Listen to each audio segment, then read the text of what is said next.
Be live. What's going on, everybody? I've got a great live stream planned for you today. I originally wanted to make today's live stream a live stream where I played your guys' games demos, but I'm gonna be honest, I was going through the list because normally if I do those demo playthrough live streams, whatever, I have to get my thumbnail, and I take thumbnails of the games, and this is gonna sound horrible, but I didn't want to play any of your guys' games.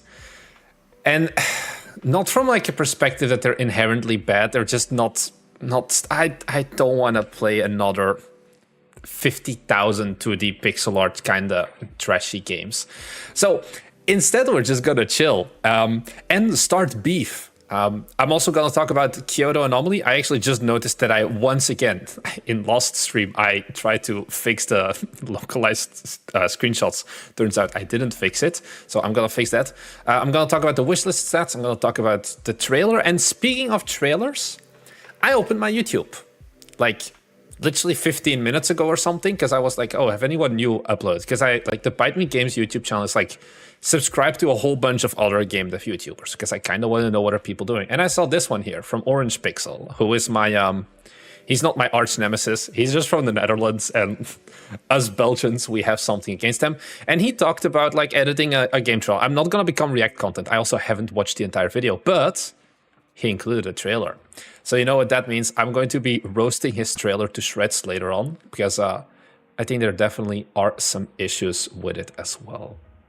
But before I go into this, I am gonna fix the Steamworks theme because it is annoying me. Oh, apparently we have a new follower on Twitch as well. I haven't live streamed on Twitch in months, but welcome, Vex, I guess. I'm first gonna check, why is this screenshot broken? It shouldn't be. What does the English one say?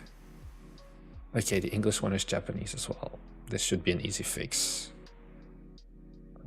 Right. Kyoto Anomaly.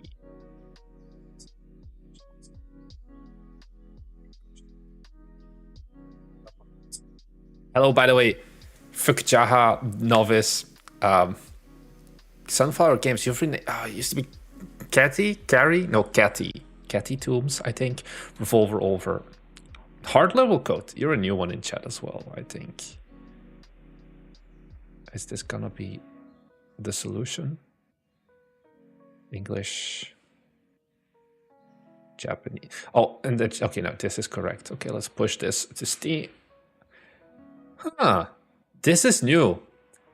Steam has I noticed as well, Steam has updated their Steamworks. This is new as well, this styling. This literally wasn't here yesterday yet.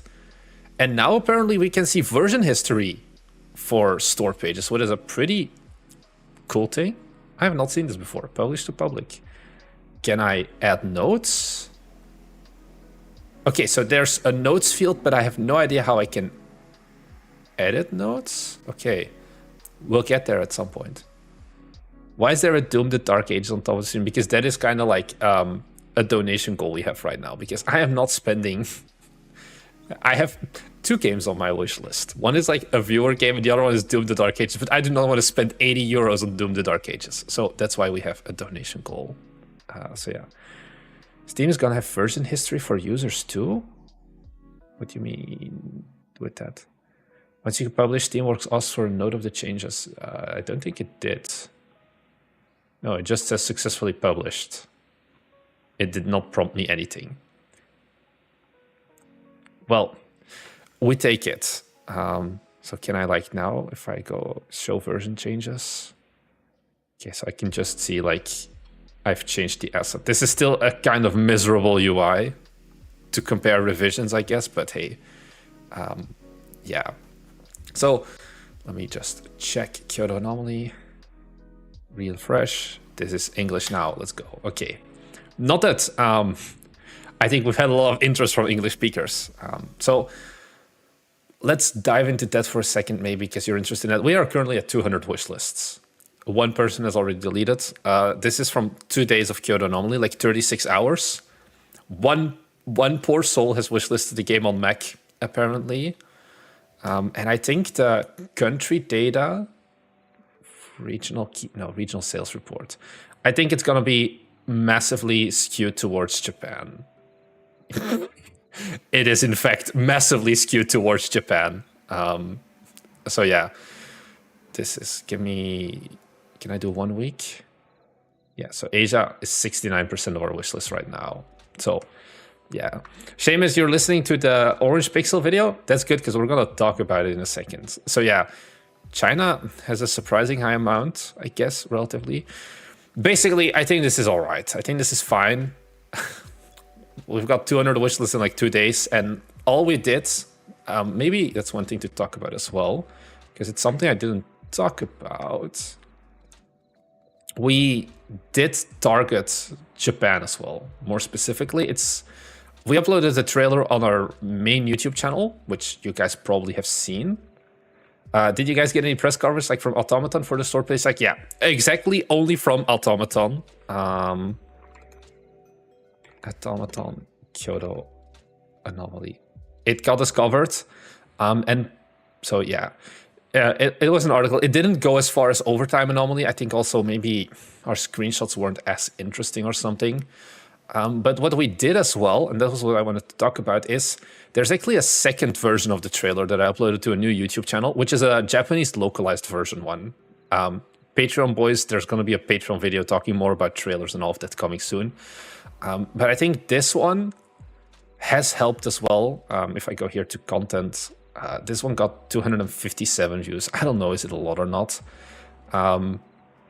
It seems like all the game marketing now depends on content creators' videos. Yeah, for the most degree. Like, I think this is still the best game announcement we've ever had. I think Overtime Anomaly was like 160.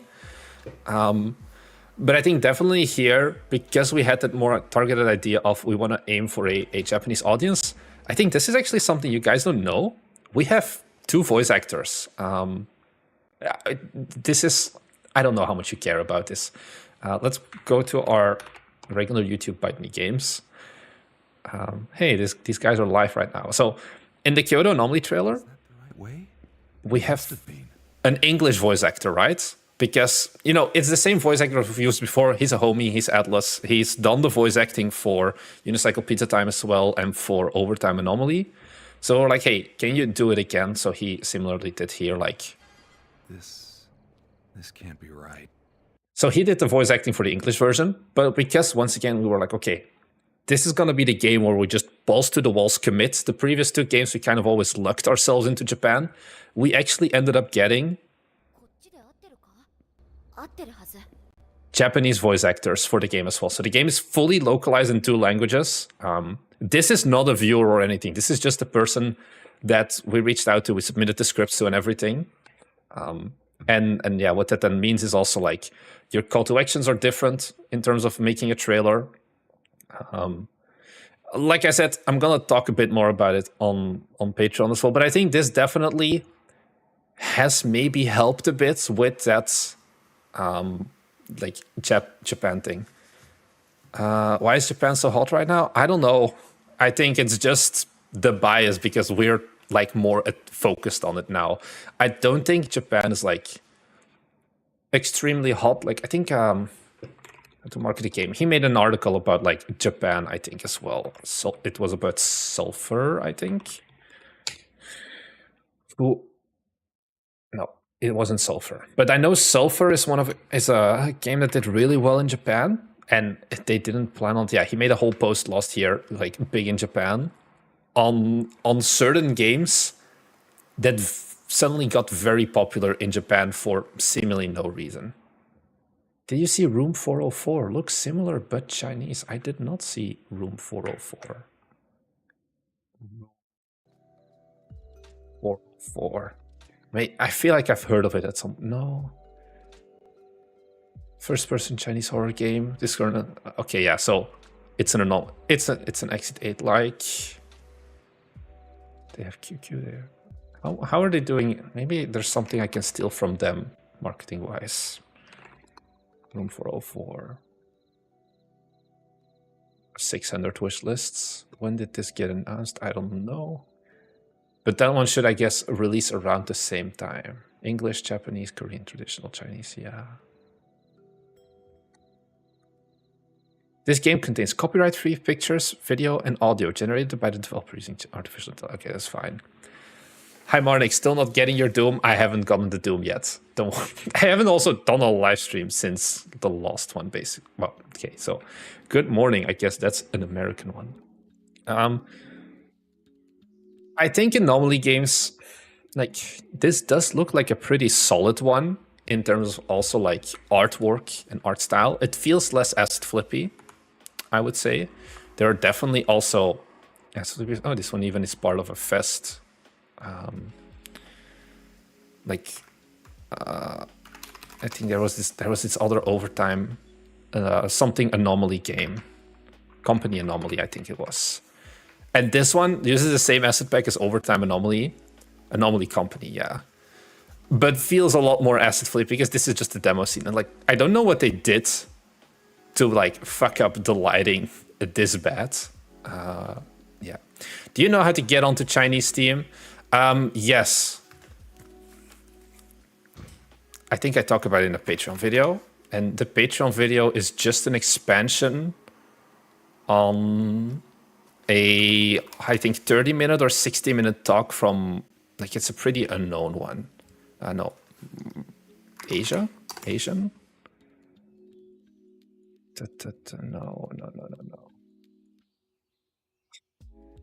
It's a video.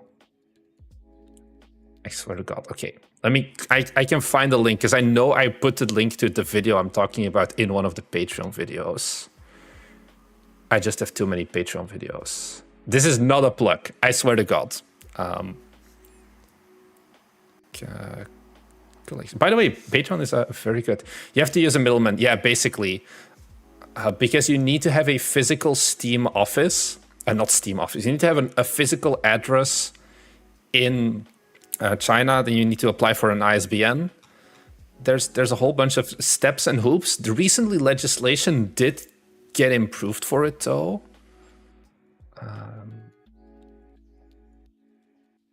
It's gonna be somewhere in here. I think it was like, okay, it wasn't this far back, I think.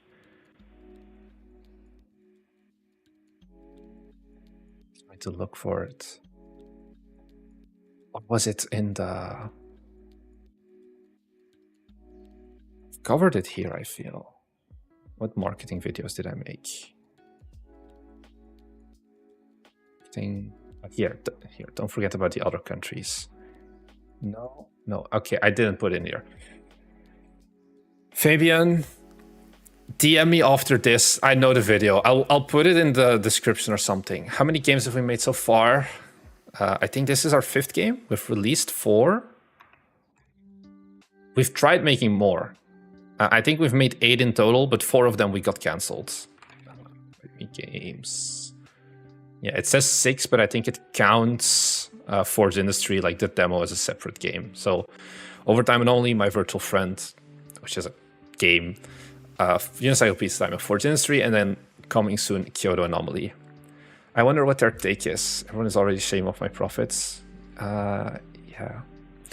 I know, like, one publisher, for example, is Drillhounds. This is a Steam publisher that their sole focus is porting to China, basically. So they ported like a game about digging a hole. Also the one, they have an English website as well, yeah.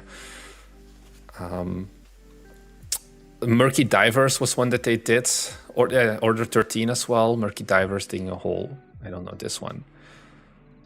And this feels like a very Asian site. But yeah, there's gonna be costs associated with it. I know also something like a Gamera Games is a Steam publisher. It's like a game publisher in general, but they also can do something purely on like publishing for Steam and things like that. There's no way I'm gonna find the link, I think, right now. It's like game business, game dev business. I need to swap accounts. This is the most obscure search term. I should have Seen that one coming. But yeah, the long story short is you're not gonna do it yourself. There's like this online conference once a year. I'll just need to find one of their videos and then I can find it.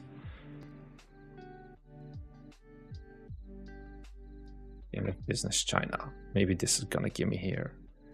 It's not this one. And it was like a talk from a guy who like works at one of those like kind of boarding style games. Yeah, I don't think I'm gonna find it any. Not gonna find it. I'll let you know later.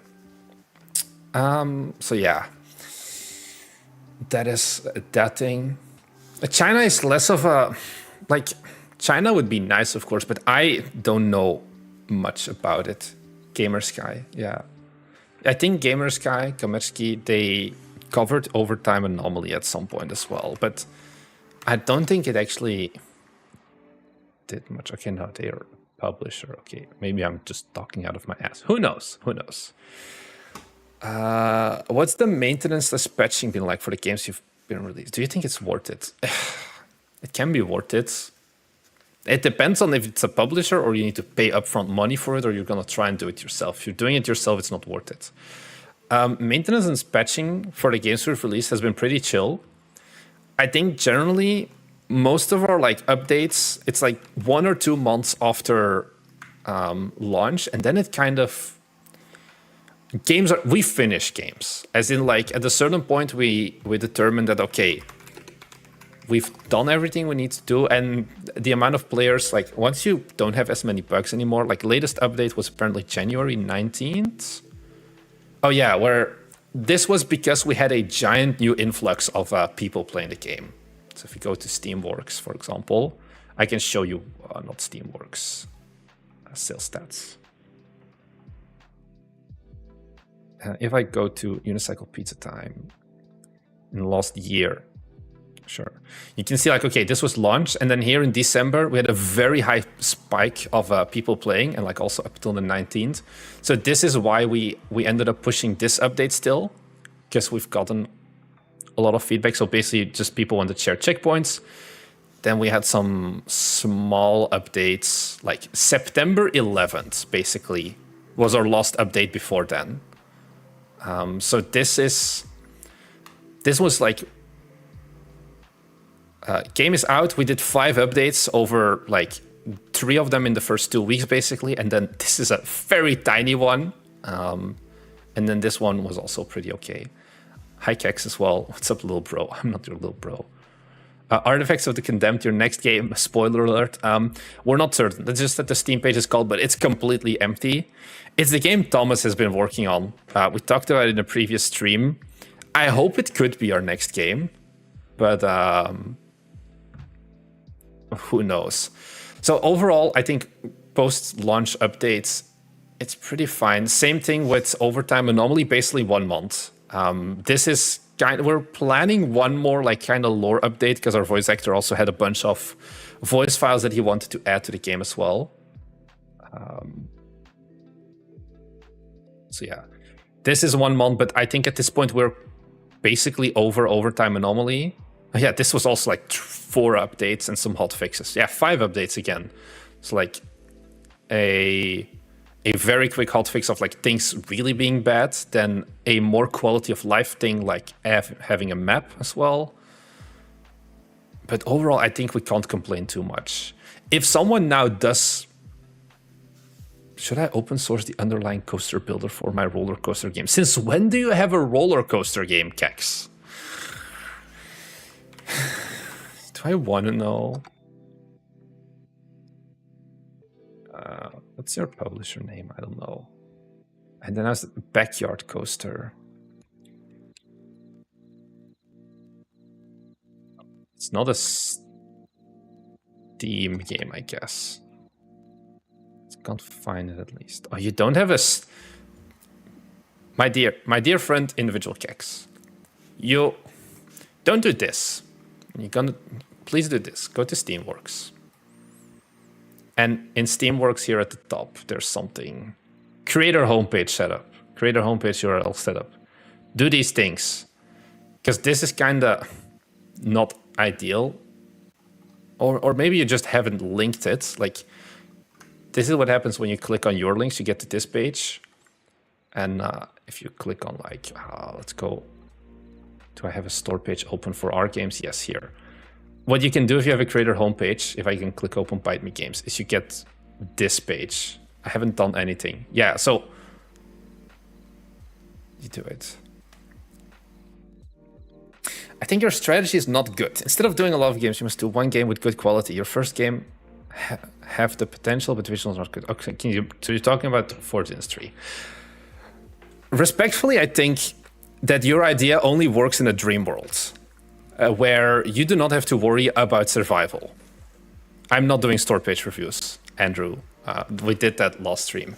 I think what a lot of people don't understand is that for us, we do not have 2 years to work on the perfect game. And to be honest, even if I look at your games that you work on for 2 years to make the perfect game, they're kind of ass.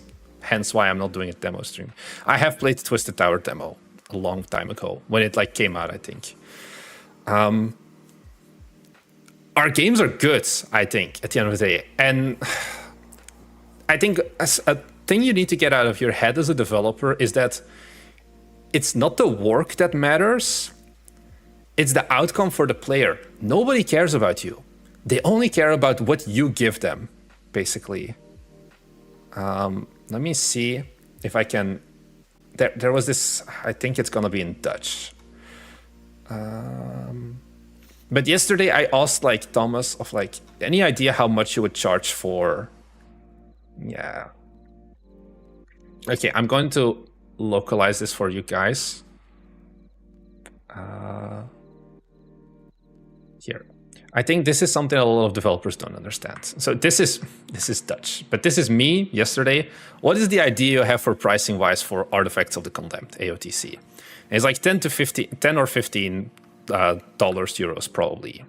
And it's like, yeah, not sure yet, that's first thought, but it's a more expensive genre and it's more work. And this more work, I think that is wrong, because it's like the amount of hours you put into the game doesn't matter. It doesn't matter if you make a 2D platformer that you spend 5 trillion hours in. Like you make a 2D platform, it takes 5 years. It doesn't matter. Your viewers aren't going, or like your players aren't going to care about that. I understand you, but there are other ways. Yeah, but we're not working a day job.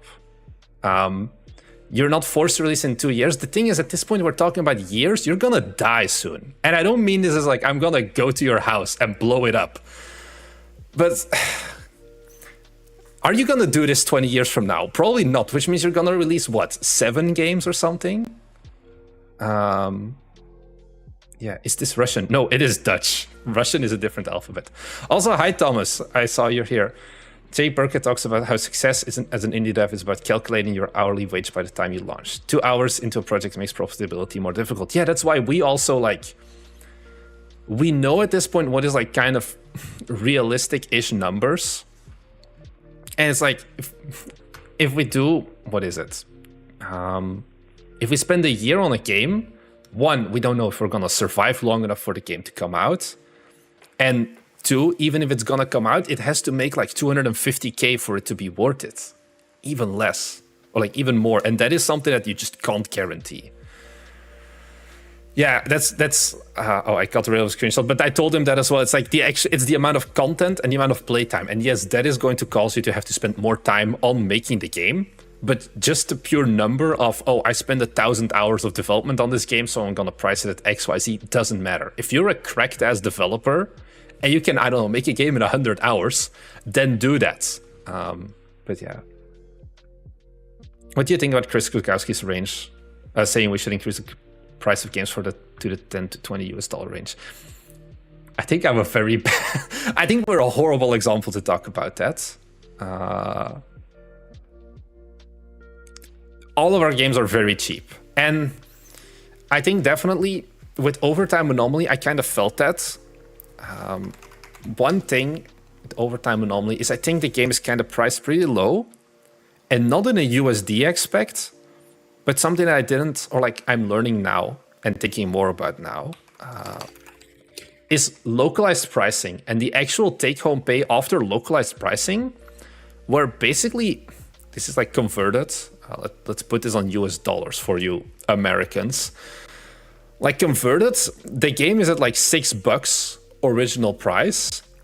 But then if you look at, okay, most countries, and then once again, especially, where is it, Japan was a very big market, this is almost 40% off by default. Yeah, 42% off by default. Then you keep into account the 30% cut from Steam, and you're not left with much anymore. And I think that is a thing where it's not just about the US pricing, but it's also about the localized pricing that makes this harder. Because saying, yeah, all of our games are going to be $15 in America is like one thing. But the US, at the end of the day, it's not the main, like, there's a lot of other games on Steam. Like, China is the second biggest market. And where is it? Where is my Chinese one? It's a $3 game in China. And then at that point, you have to ask yourself, oh, are we just going to raise the localized pricing as well? But then you're making assumptions about other countries where the idea works good on paper in a capitalistic American society. But I think just simply raising prices automatically isn't the solution. The Steam localized prices, you can configure them as well. But if you don't do this, if we price it at a 100% comparison basically to like US dollars, it's not going to be great. Why is there no Russian ruble? There is. It's just higher up here. I just had to scroll further up. All of the things are in here. Yeah. Do you have a bigger game you're chipping away at? Yeah, so that's what Thomas is doing. He's working on a bigger game now that has a lot more content, and that's why we're looking at like $10, $15 for that game. Is there Polish zloty? Yes, there is Polish zloty. It is. It's pretty expensive Polish zloty-wise. $19.99, I guess. You can make 15K over a weekend if you make the right assets at the market ones. Yeah. What is it? There's like the meme of like Poland is like they try to be like Eastern European, but they're not Eastern European anymore. How much fun should your game be to make versus how relevant the content/genre is? Your game should be fun to make regardless, I think. Wait, what? How much fun should your game be to make versus how relevant? So are you talking about what is the most fun game genre to make? It depends on the person, I think. What amount of content do you account for a $15 game, as you mentioned? It's about like time is a big one. Time and replayability. I think if you're going to charge more than like $10, $15, you need to have more than like 4 hours of gameplay. And whether that is 4 hours of linear gameplay or it's a roguelite, and you have like a 4 hour gameplay is different. But yeah, no CZK. Yes, there is. Wait, there is no CZK? I swear there should be. Check round. Yeah.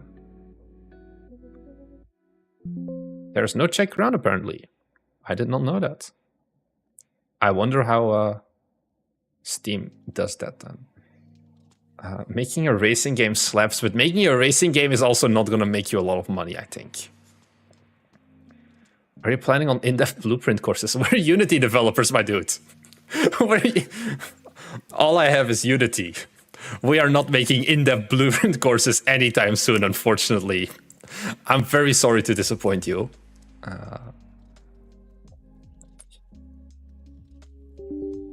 I'm gonna update my Unity hub. This is a mistake. I don't know. How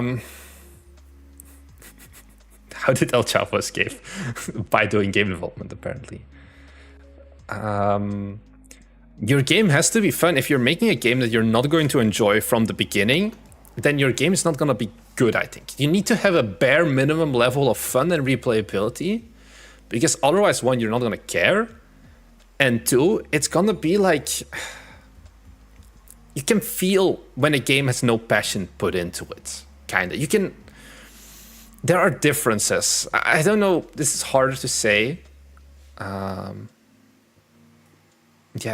I'm kind of glad I do this as a hobby. I think for a lot of people, you generally shouldn't do this as a business because you're not meant for business at the end of the day. It's like the thing of like, you like making cakes, but that doesn't mean you want to run a bakery. There's definitely a difference as well. I want to make a game like Schedule. Oh, Backyard Coaster, was it right? Backyard Coaster. I'm not gonna find the game, am I? Okay, no, I need to find individual cakes. Yeah, I think only morals quit their job to make games. Isn't that what we did, Thomas? Also, Thomas, now that I have you here, how's it? You've been. What's the? Splines. What's a spline? Notes that make curves. Okay, thank you. What's the plan for you? I feel because you've been dropping the YouTube ball. You're not competing with us anymore. What happened with that?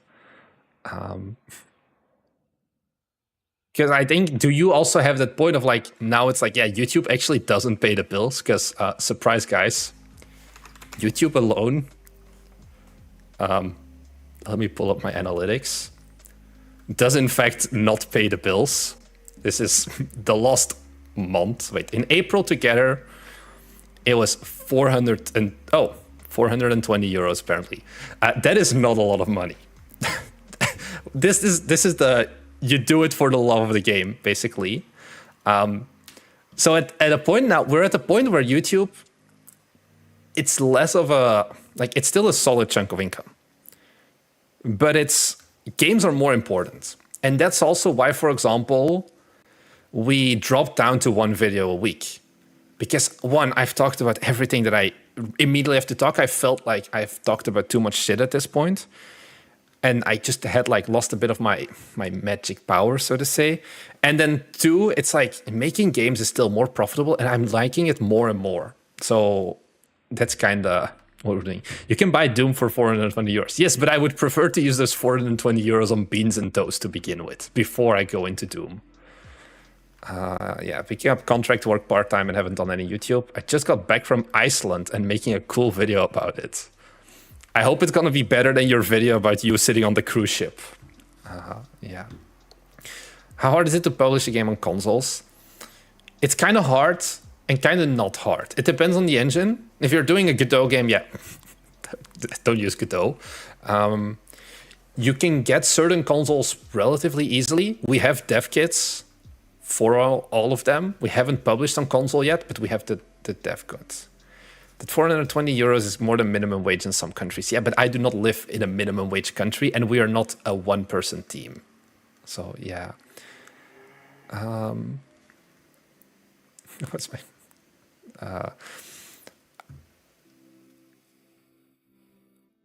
have you made a game engine? No, we haven't made a game engine, guys. Don't make game engines. What are these questions? How many on your team, bro? We have 3 people on our team. So if we split this over 3 people, we are not doing anything. So yeah. I appreciate the video focusing more over quality over quantity. I think both of the videos were quality still. I just felt like there's this thing as a YouTuber in general. Whether you're a game dev YouTuber or you're a gym YouTuber or whatever, where unless you're a YouTuber who talks about YouTube and just makes videos about how to become a YouTuber or whatever, you need to do something to keep improving at your craft, to keep talking about more stuff. And I felt like when I was like in this period of time, like how much content, your games aren't good enough, it's not supposed to be easy. Like a lot of these videos kind of felt repetitive, not really, but I felt like, oh, I'm always saying the same thing, just make good games, bro. And I think it was like a wake-up call for me to be like, okay, I think I've said everything I know about game dev up until like that point, like checkpoint in March. Now I actually have to go back and make more games and learn more stuff. And then I think, honestly, at a certain point, I do want to go back to 2 videos a week. But I first need to live the game dev life more to then learn more stuff so I can bring new stuff to the table, basically. I'd use the Suck Me engine every day.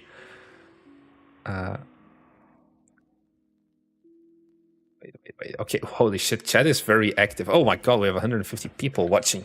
So, how long until Godot is a viable option? Godot is not going to be a viable option for game development on console for a long time due to the fact that Godot is an open source engine and the console platforms are very much closed source. And the only way that Godot can port to console is by going through something like W4 Studios, or like W4 Games, which specializes in like being that abstraction layer in between Godot open source and then all of the closed source SDKs from Switch, from PlayStation and Xbox.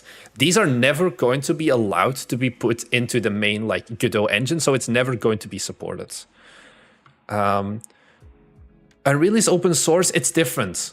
I don't think it's open source, but if you have the highest tier, you can get the source code or something like that.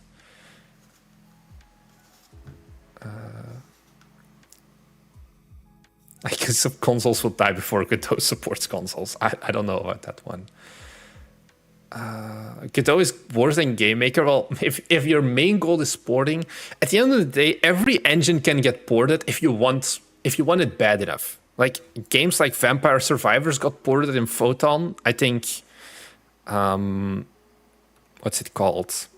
Bellatro. I think it's like Love 2D or something. Bellatro engine. Yeah, it was made in Love, which also technically isn't really made for console porting. If you throw enough money at a problem, it's gonna get solved. But you need to get like Bellatro or Vampire Survivors levels of money if you wanna solve those problems. So yeah. When will you start taking funding for our games? Nobody wants to fund us. That's the problem. So that's where it stops. I think you don't have a video on why your game is not a game. I feel like that is a very niche video as well. I want to see Ren'Py on console. Is Ren'Py not on console? Maybe. I guess it makes sense that, yeah, it needs to be ported. I will fund you for 90% revenue. How much are you funding me for? You want to buy stake in Kyoto Anomaly's revenue? You want to publish us right now? I can give you my bank account details. Yeah.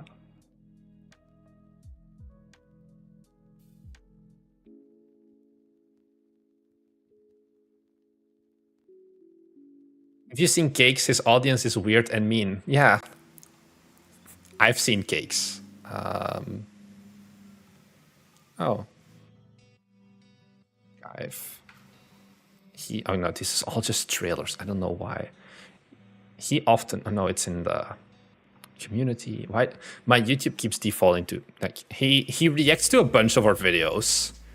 I personally don't like it. I don't like React content in general. Maybe one day when I get my goal of having a game dev creator clash, we meet up in Cologne and fight in the park or something. But I think definitely there are some ideological differences that we have. So yeah. Any advice for people with a lack of discipline? I find myself avoiding working on my game. I think it's like, why do you not want to work on the game? That's the first question. Is it because you think it's going to be hard? Or because you have more interesting stuff that you like kind of want to do? You need to know why you don't want to work on your game. I think that's the main thing. Do you not have time? Do you just get too exhausted? This is not the creator drama I mentioned, honestly. I already forgot that I mentioned that. I'm sorry.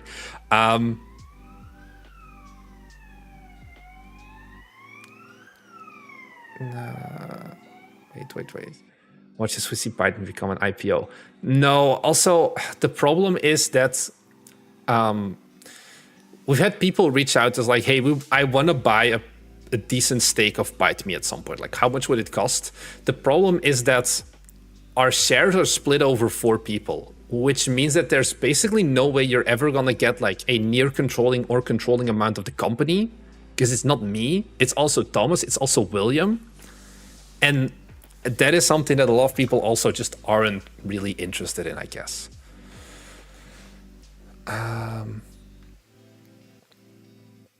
So, okay, Alejandro hasn't responded yet, but I think what a lot of developers often kind of like underestimate is how, like, game development isn't hard. Okay, this sounds weird. Like, game development as general is hard, but a lot of the stuff that game developers procrastinate actually isn't hard. They just don't want to do it because they'd rather be programming or writing lore for their game or whatever versus doing level design. Whereas if you actually sit down behind your computer and work on level design, it takes like a few hours and you can get really far, but it's more that tension, or not the tension, but like the threshold before you actually go and say, fuck it, we ball, and start working on it. That's the bigger problem.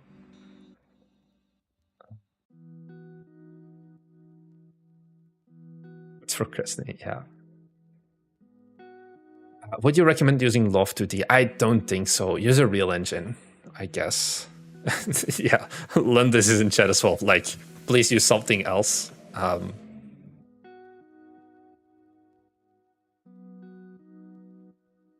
You're not gonna say this if you don't know like how complex some of these mechanics can be, like inventory systems.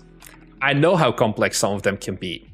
I still stand by my point of a lot of things are not as hard as you think they are.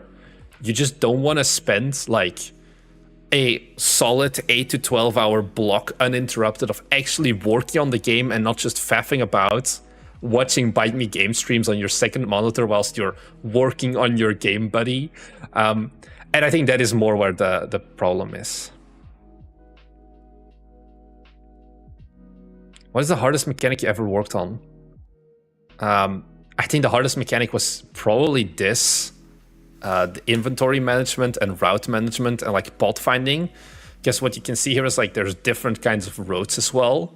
So there's only certain amounts of workers can be on the same kind of roads before there's congestion. I think this was a pretty solid thing. William is in chat. I think William worked on most of this. Would you say this was one of the hardest things we've done in terms of like pure game development mechanics? Or maybe something for like a guild architect, but that one never saw the light of day.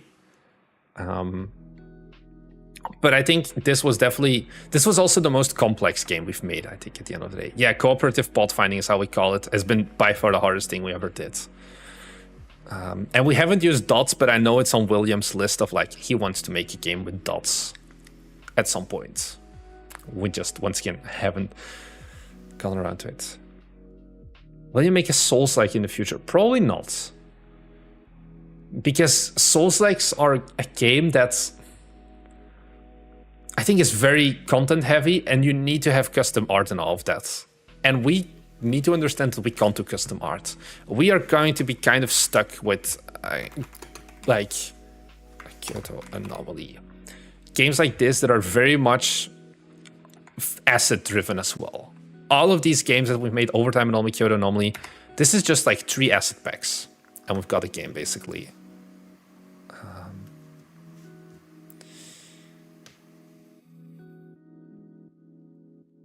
do you deal with feeling like your idea is bad once a new shiny thing wears off? We develop games in like a month, 2 months, so we don't have the time for it to get dull. Will you make any melee combat type game? I think we were planning on that at some point. I think Artifacts of the Condemned, it's not going to be melee combat. I wouldn't hold your hopes up. You guys don't have a 3D artist in your team? Nope.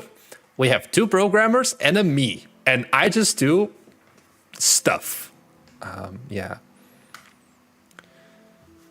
Okay, Choco Ted, I'm going to answer your question because you've posted it like 5 times at this post.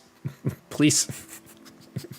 If you are not an artist and you don't have any money to spend, if you have literally 0, you are going to be pretty much doomed, I think, to the most part. If you have absolutely no budget, yeah, you can do things like self-compile a sprite, I guess, and make a 2D pixel art game. That is a 100% free solution. Like, the good thing is that, but once again, you're not an artist, you say. So at that point, you do have to...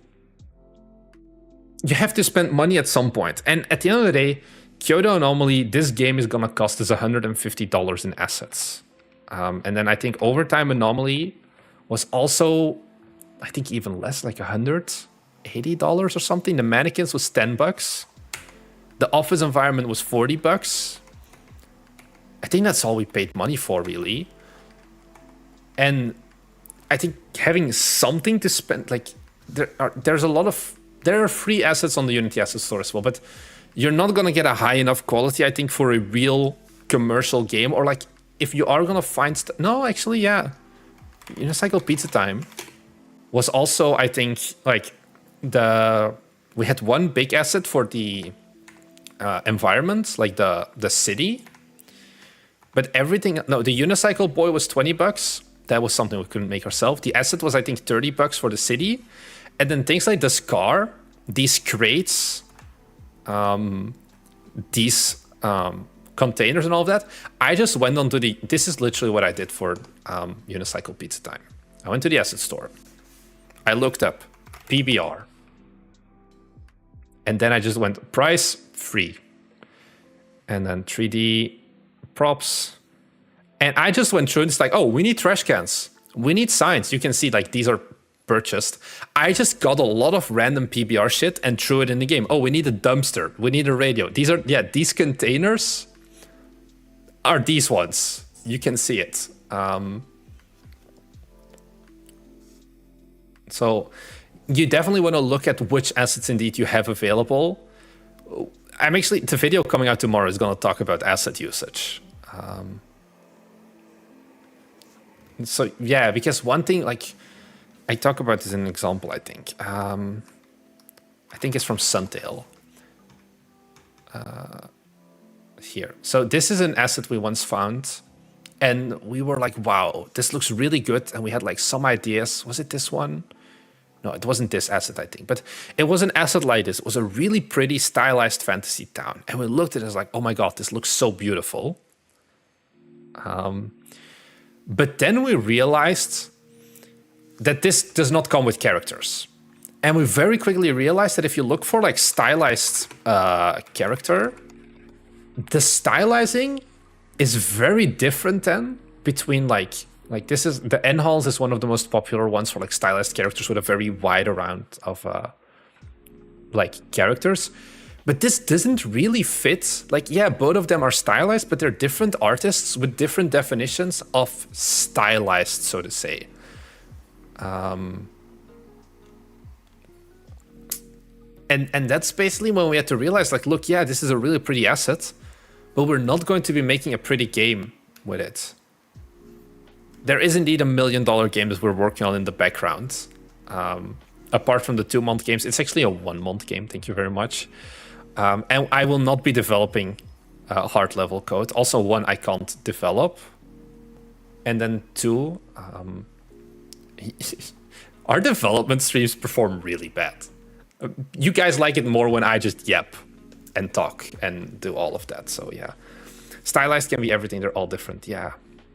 So that's why if you do want to just mix and match stuff, PBR is a better way to go, because it's more rooted in kind of realistic. So Jack, like I said, Thomas, you haven't seen the guy in a long time. He's working on a much bigger game. I hope at some point it's gonna come out. But yeah.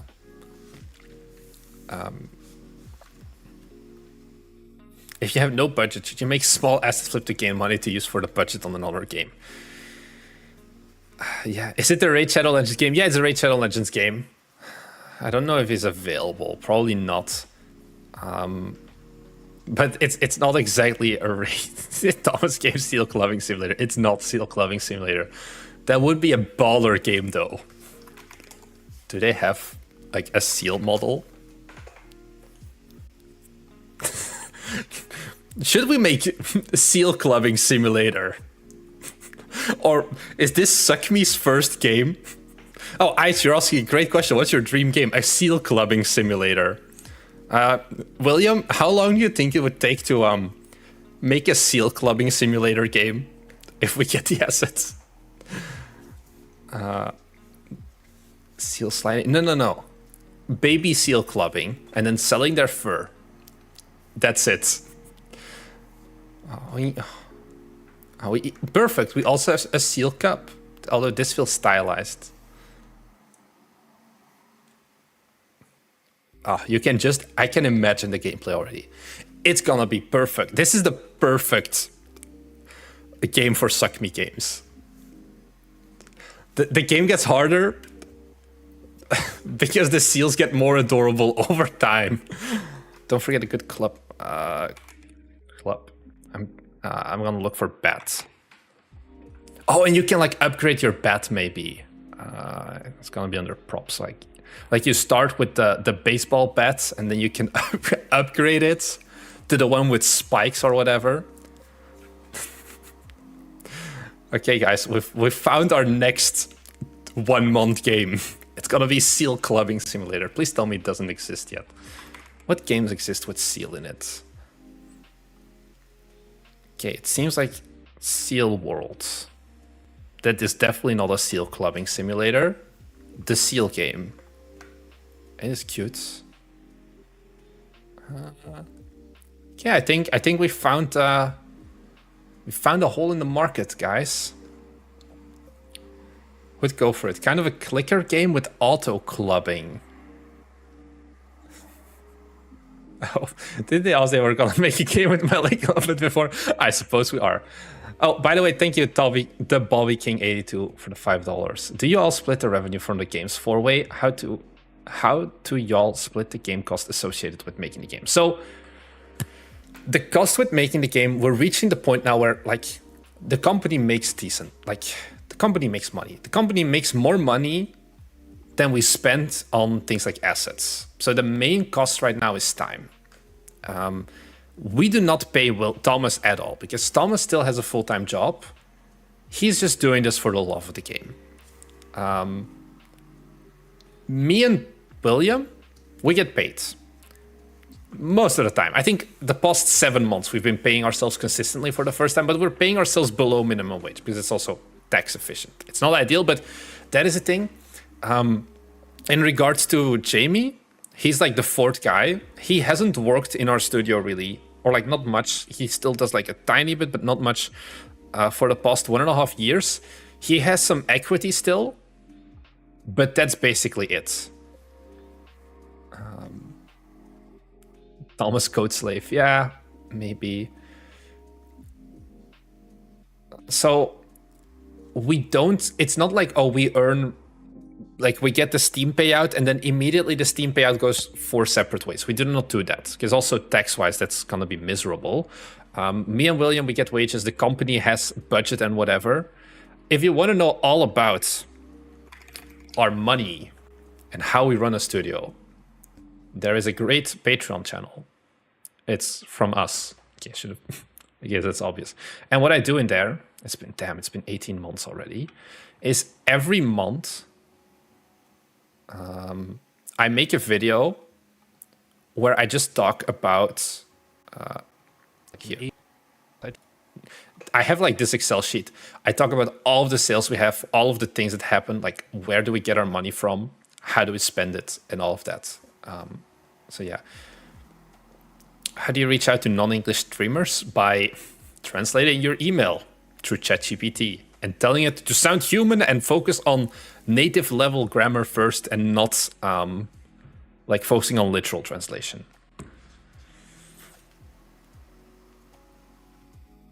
Thomas owns most of the company, I guess. Yes. So that's the kind of the trade-off. He has the majority shareholder stake, and then we have less, me and William.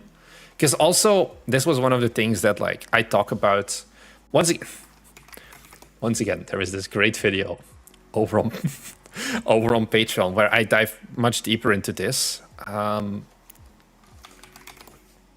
think it's like, why isn't Marnix the CEO? Yeah, why isn't Marnix the CEO? Because it's a question we do get often. Because like, you guys see me so much and all of that, right? But why am I not the CEO? Why am I not the primary shareholder?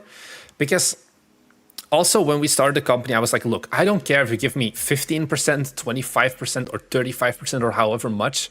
I'm gonna work my ass off regardless. I genuinely can't care. We're not planning this company with an exit strategy.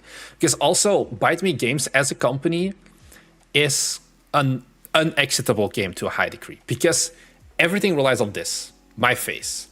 That's the whole thing that makes bite me at the end of the day. We have the YouTube channel, but if I sell the YouTube channel to some media conglomerate, they still need me. Like, that is a huge liability, and that's a reason why a lot of people don't would want to invest in us, basically, to a certain degree because of that.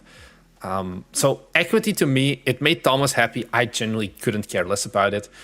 We talk more about, I think I closed my Patreon already. We talk more about the entire process in the Patreon post, once again, of like, why isn't Marnix the CEO? Does all the videos and all the games revenue stack at the end? It does now, kind of, but it took us 2 years to get to that point, basically. It was a very big time where me and William, we didn't pay ourselves out wages. We just were coasting on our own runway. And now we spend some, like now we get some money back. It's still not long-term sustainable, but yeah.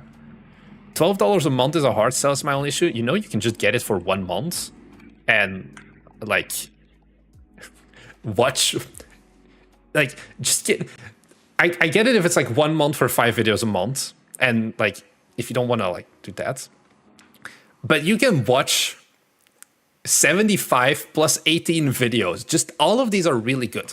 I think if you look at that, then you just binge it in a month. It's a really good deal. How much do you make monthly now as a studio? It depends a lot on just Steam. It hovers between 2 to 5K, I would say. Because yeah, I know people are like, hey, why can't you do like a cheaper tier? The thing is, it just doesn't matter as a cheaper tier because it's way harder. Like the gap, this is the same thing as Steam pricing, actually. The gap between $0 and $1 is infinitely higher, or like 100 times higher than the gap between $1 and $5, for example. And that same thing applies to Patreon. Most of you guys will never give a single dollar towards me. And that's fine. I don't expect it. It's a numbers game. There was going to be like 1% or 10% of you who will. And it's that thing where if you then go through all of that effort, like if I made another tier that was $5 instead of $10, that wouldn't mean that suddenly double the amount of people would buy the $5 tier and things like that. What's pretty shitty to do? Just watch all of the videos in 1 month. I don't mind. It's Patreon. I do the same thing. There's this Patreon. I really like the art. It's like they have a more successful Patreon. I can tell you that. They're making so goddamn much money, dude. Basically, once every 4 months, I subscribe for 1 month, and then just binge listen all of their content, and then just unsubscribe again because. Yeah, $5 a month for 4 episodes. It's like, for me also, like, I don't know if it's a hard, like, it's kind of, I'm not in that good of a financial position to do that. So it depends on what you want, I guess. But I don't mind. As long as you don't like download them all and then re-upload them to YouTube or something. Make a course which is a summary of your Patreon. It's something that's, you know, I'm considering at certain points of like, do I want to make money at some point? Maybe. Maybe not, because that is once again the thing of, it's easier to get someone, like, once they spend any money, basically, whether I make a course for $1 or $200 or $1,000, it's not going to be a clear distinction of like, oh, there's going to be 1,000 people who buy the $1 course and 1 person who buys a $1,000 course. So yeah.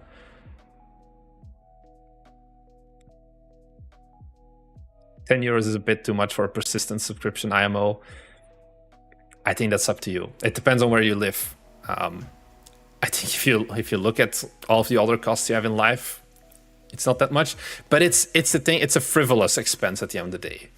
So I'm not lowering the price because I did that also. There used to be a $4 tier. Nobody got it, or like not enough people got it that it was worth it. I'm subscribed to multiple creators. In the area of $1 to $3. Yeah, that depends on you. And it depends on what you get. I think also, if you're doing this, if you're watching this and you're purely a hobbyist developer, I think generally Patreon also doesn't make sense for you. Like, on Patreon, I also talk about like genuine stuff that can make you thousands of dollars. And I think it's only fair then, like how to get your trailer on IGN. I just tell you that on there.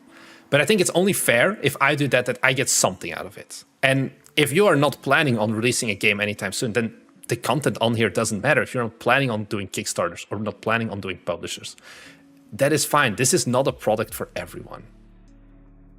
The videos and the games you asked this before, Garib, does stack, but we're not like comfortable yet.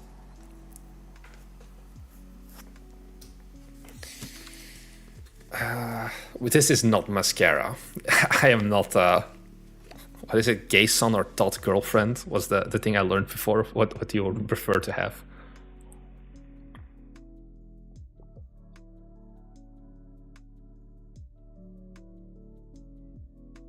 I was gonna look at your backyard. Well, this is not your backyard. Backyard. I don't have a backyard. I have to watch out because you're gonna don't comment and strike me. But this is the game. In game, here's a Minecraft-like inventory, but the items are tools. This one moves. Okay, I do. So basically, you have. I think it's a cool concept. Using the splines make a backyard. That's not how the game will look.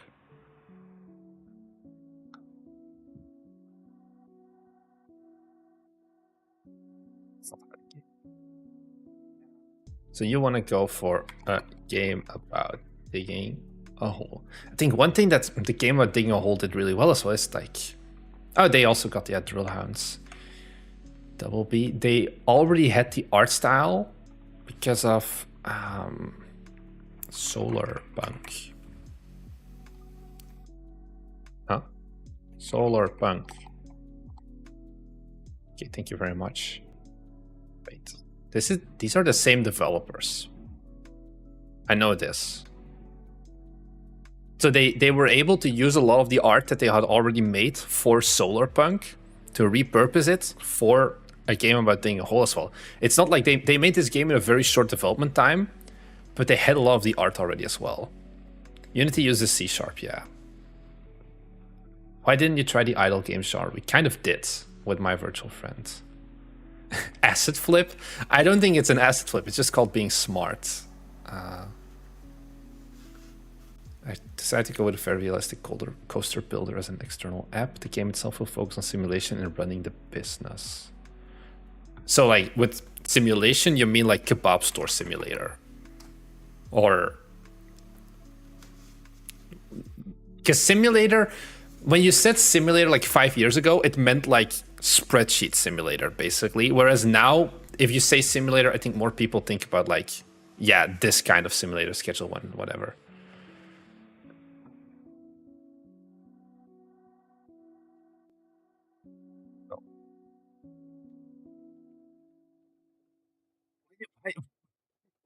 William wants this game. Of course he wants this game.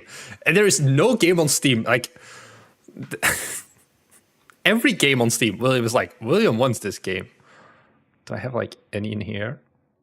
Can I see like if someone wants the game from here? I don't know if I can. Simulator equals work without work. Yeah. My game is designed for learning language, but has no translation or writing. It's a bit of a hard challenge to say. You learn a language without writing? How does that work? You learn a language without writing. Because you have like games like Sashin.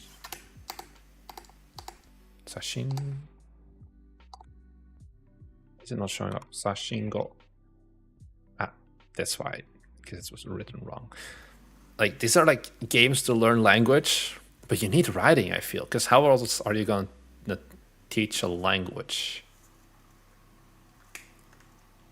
My game is about walking, but the character has no arms or legs. It's all cues and implication of physical language. But yeah, but words need to be written down, right?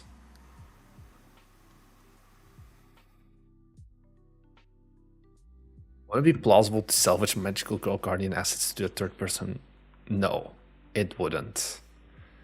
That's the trick. You'll see. I am extremely curious now, Seamus. I once had a viewer come to me with like he had this whole game series, like pizza-like, like rage bait style game series, and he asked, and the whole concept was like the character was gonna be disabled in certain ways, like indeed the like you have no arms or no legs, like you're a paraplegic and whatever. And like his main word was like, am I gonna get canceled for this? So yeah, I think also a third-person shooter for Magical Girl Guardians, it's like, yeah, we could reuse the assets, but the assets are at the end of the day not that expensive. It's just a game that we also don't want to make. Have you seen what Lushfall? It's gonna be some crazy high amount of money, right? Because this game was pretty big when it launched. Huh. Okay. It actually is not that great, especially for an Annapurna game. I feel like shouldn't have earned more. 130k, 50% Chinese. That's surprising. How is there localized pricing?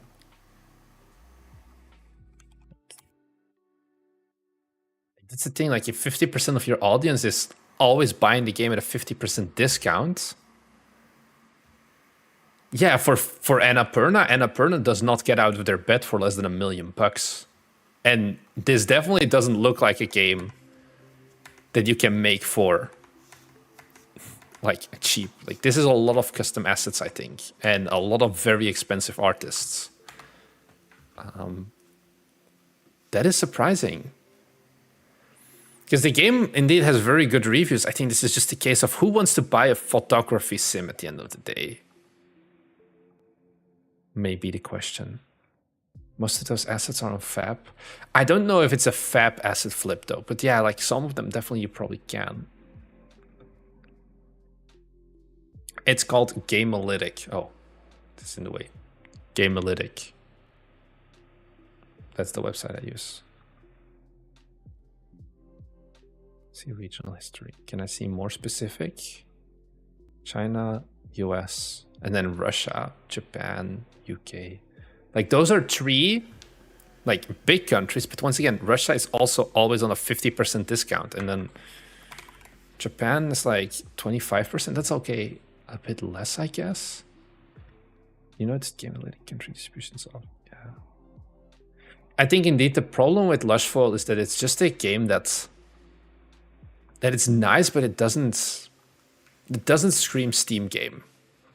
It's an experience. I don't know where it should be. It almost feels like a product you have to market on like a separate platform, and then because the whole selling point I think is also how realistic it is. Like Matt Newell is like an actual photographer, and then like, you know, you have all these settings. Like you have to market it through like YouTubers who don't focus on games, but who focus on cameras. Because this is a cheap game at the end of the day for photographers and things like that. They spend, I cry whenever I'm like, oh, I have like a camera and it's like, even just a cage, so I can have like a better grip on it. It's like 70 euros or something. It's like, yeah, I'll just hold it tighter instead, because I'm not spending that much money. Like when you're talking about replacing, it's kind of what Liftoff did. Now, this was a very long time ago. Liftoff, they didn't market themselves to gamers basically, but they marketed themselves through YouTubers who made FPV content. Basically, every FPV gamer had, not every FPV drone racing YouTuber back in those days, they made videos about this. And that's how I found, because I've actually played this game quite a bit as well. I didn't buy this game as a game. I bought it as that idea of, hey, spending 20 euros, I think I didn't pay as much because it was still in like early access or something, is gonna be cheaper for me in this hobby than buying a new drone from AliExpress and waiting for a month for like 200 euros every time. So yeah.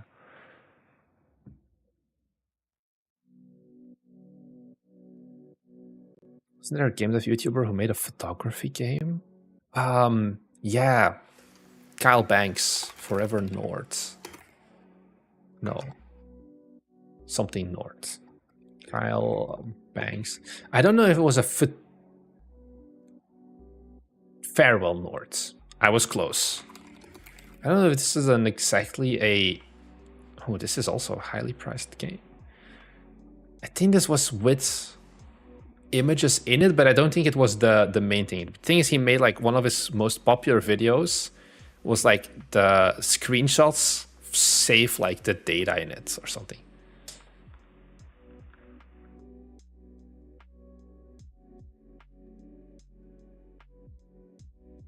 I don't think I'm thinking of that one. It was a couple who made it. Oh, Eastshade. It was about painting pictures, I think, like painting instead of here, this one, where you kind of like took a picture and then it was like a painting. So yeah, this one definitely was more successful as well. Yeah, Eastshade was huge.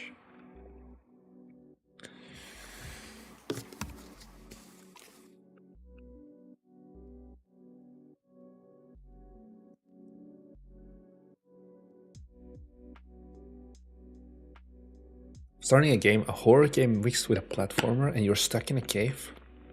But just starting right now. That is very early then. I think you need to do. I have no idea what that means. I can see you also enjoyed Subnautica. I wouldn't say I played it for 4 hours. I don't know if I enjoyed it. I just was too I don't like horror. I say that as I have developed like a horror game and I'm working on the second one, but I could never go past like 100 meters deep on Subnautica, basically. So, very pretty game. I played it a bunch, but not that much. Not like crazy high amounts of playing it. I think I also played it like right when it came out in early access once again. Did it come out in early access? No. Did I pay 30 euros for this? No way. Now I have to know.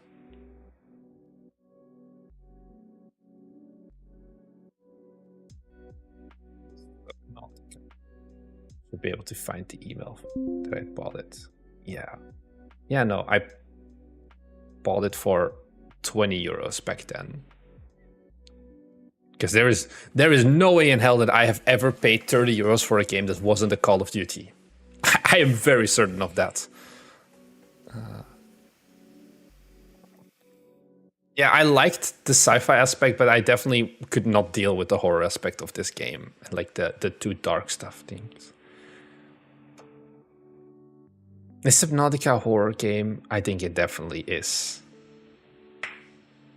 Because it is indeed a game that a lot of people really enjoy. But not me. When did I buy Subnautica? 2015. Yeah, so this was an early access game. I don't know why it's not listed. Because it used to be... Normally you get it listed here when it was like early access as well.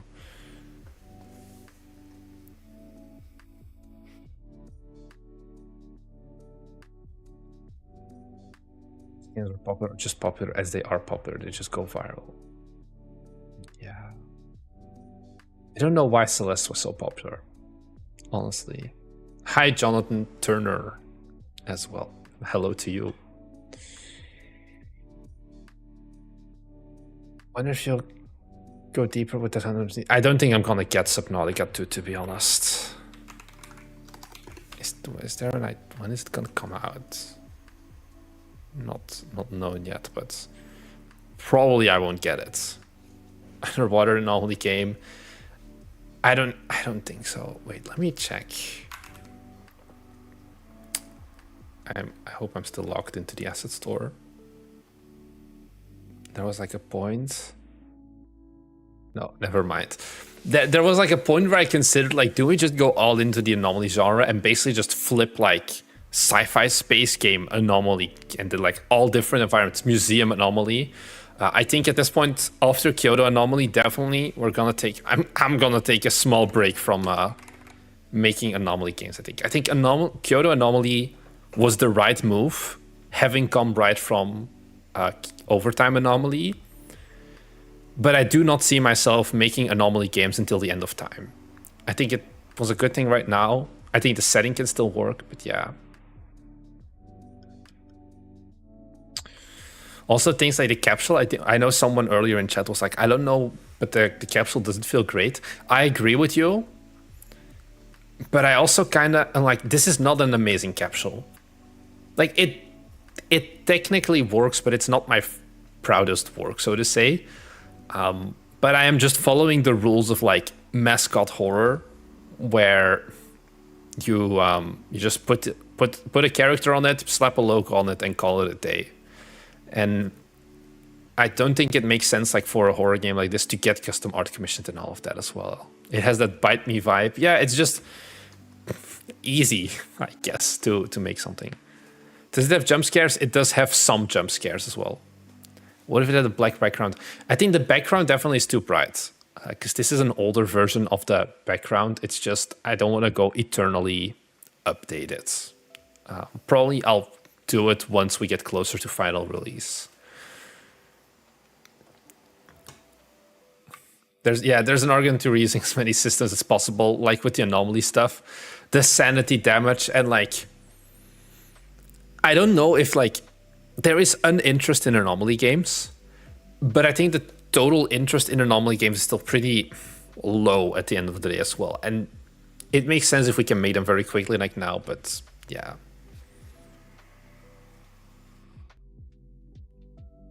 Celeste and Undertale's a game I can never see myself getting into. I just can't.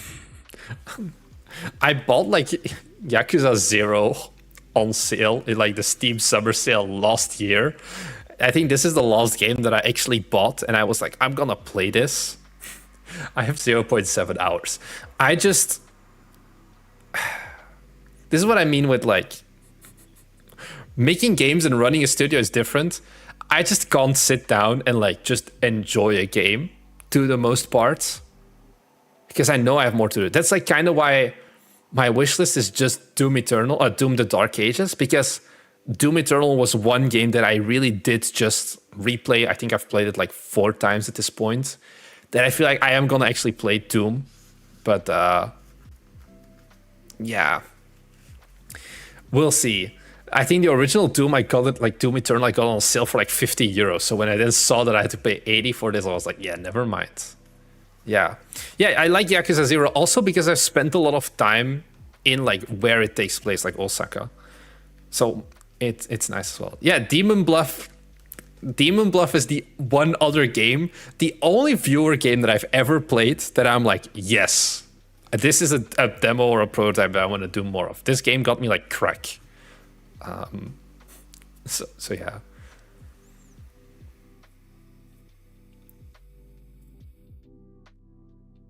Couldn't you make a cozy game with the same programming, but find a bird/cat in the area instead? And the more you find, you get a different ending and a gallery of birds you found in that area.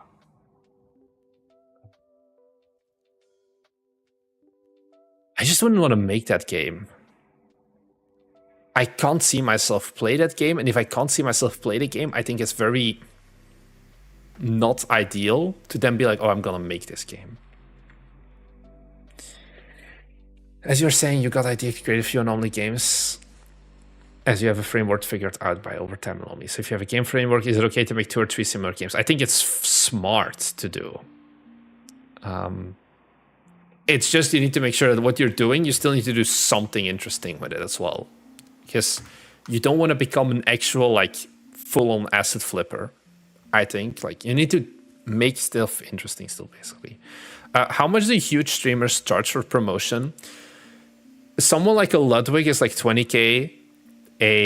What was another one? Let me pull up my influencer list. Because I have some that reached out to me. I should not show this on stream, actually. Let me see. I got an email from like some... if I just look up promotion and then overtime. This was there was an Indian YouTuber I know who gave me his price list, and it was still like, I think, 1,500 euros converted, which was low for his audience size, but I think his audience also wouldn't convert as well. Let me look at the overtime anomaly list again, because some of them, I track all of this. I think Forsen was managed by GG Talent Group, and they gave me a $12,000 quote. At this point, I just preface my emails with like, we have no budget. If you can't like there is no need to send me an email back, basically, to do that. Yeah, 12,000 for for a video or something. Goes up higher, goes to 20,000. Yeah, it's about $1 to $2 per average viewer per hour indeed. Yeah, he was like the. Am I gonna find this? I have too many.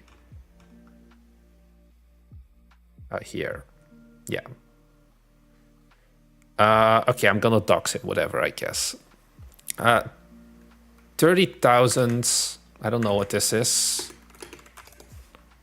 Oh, this is pretty cheap, actually. But still, I don't think it's worth it. So this is the price I got because I'm a smaller studio.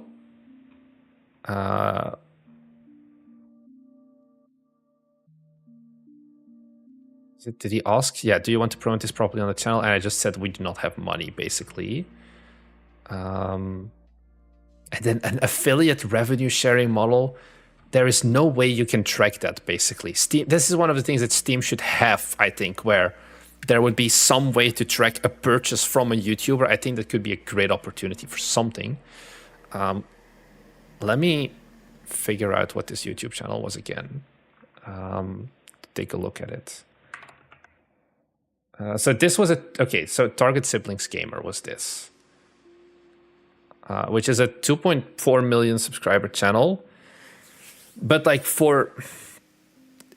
this is not a channel that I would count as a good return on investment. Does that sound evil? We are not making even $300. We are not making that from a content creator, basically. Not with these numbers. With what's the game? Unicycle Pizza Time. Smitty, that was it. Wow. This video got 2.3 million views. We didn't pay for this. This just one day magically appeared. I would say this video has made us a total of $1,500. I think that's kind of optimistic. I think between $1,000 and $1,500 from this video alone. Which is a good number. But an $8 million channel, if I were to do a paid promotion, this would once again, we're talking about tens of thousands of dollars probably.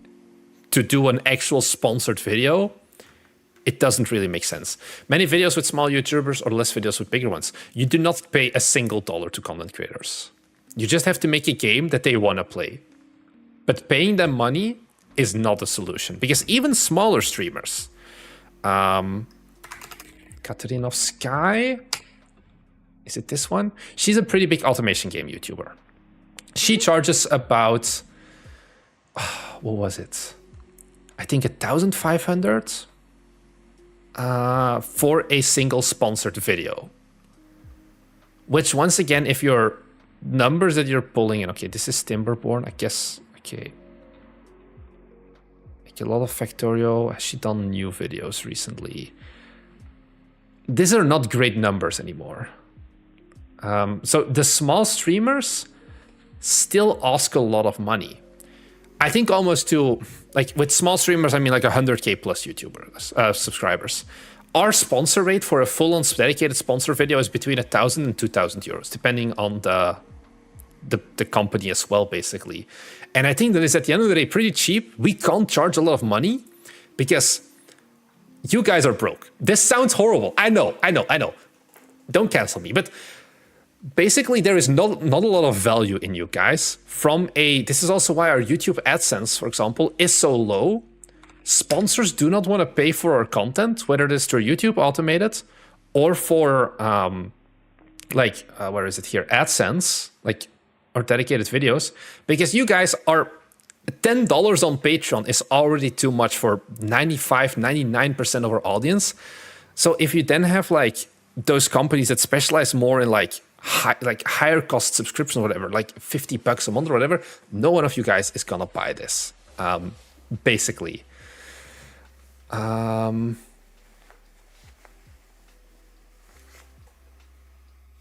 Have you thought about pivoting your content towards gamers and not other devs? That is the worst thing. That's the least thing I want to do, because those make even less money.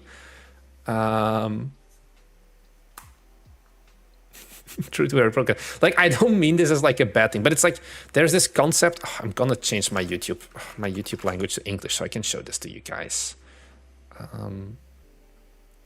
This is always so horrible. Language, English, and then get there. Go to YouTube Studio. Yeah, gaming YouTubers are the ones buying. Go to analytics. Thank you, YouTube, for being so fast. We go to revenue. And there's this number here, revenue per 1K views. 2 euros. So $2.40 or something. YouTube average RPM.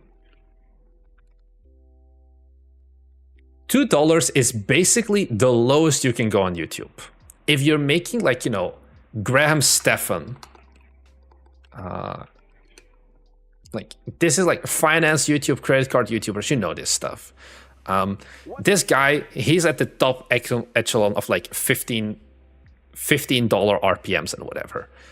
This is enough to not have to take sponsorships. Of course, he gets sponsors because the audience that watches this style of videos, like, oh, how he bought the Tesla and whatever, these are the people that do wanna, like, they have money to spend on rocket money or whatever. So that's the thing as well. It's just differences. So that's kind of why we have to make games or other stuff to do it, basically. Top 10 tips by finance bros should just include making a finance YouTube channel. Yeah, that's what a lot of them do. Just talk about, like, I should make a video, top 10 best credit cards for game developers or whatever. This is always something that I don't do this often. It's been a while. Videos can have individual RPM as well, like individual revenue. If I go into advanced mode, there's like views by more metrics. I can like see the earnings per video, RPM. So now I can see RPM for all of our videos. The average is €2.50 here, apparently. I can't filter on it. But like, okay, streams are a bad one. But like certain kinds of content, like there's also like some techie content that we have, has a higher RPM than like other kinds of content. It changes per video, per topic, basically, that we do. Is there a way I can't sort by RPM apparently, which is unfortunate. Oh no, I'm gonna go last 365 days.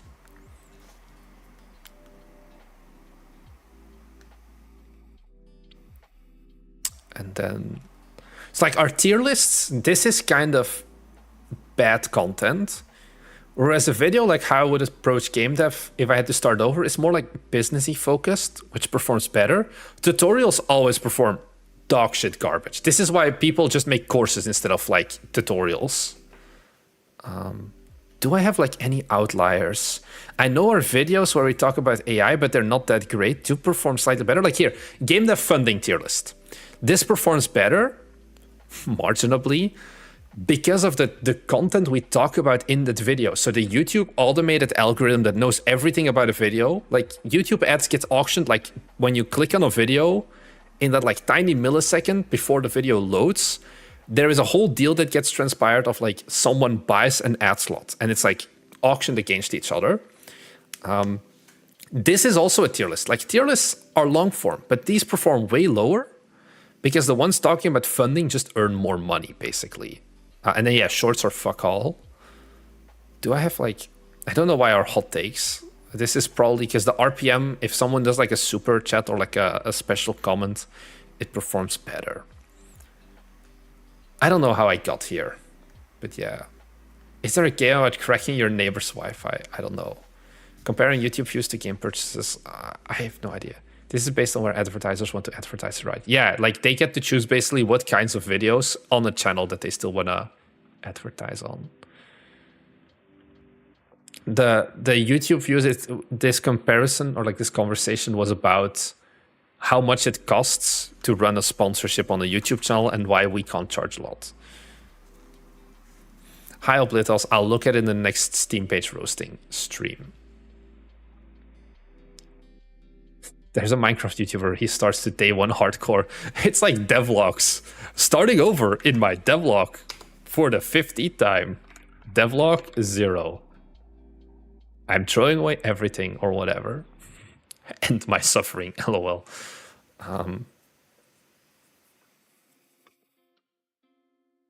So yeah. There's, okay. Oh, I know it. There's this guy.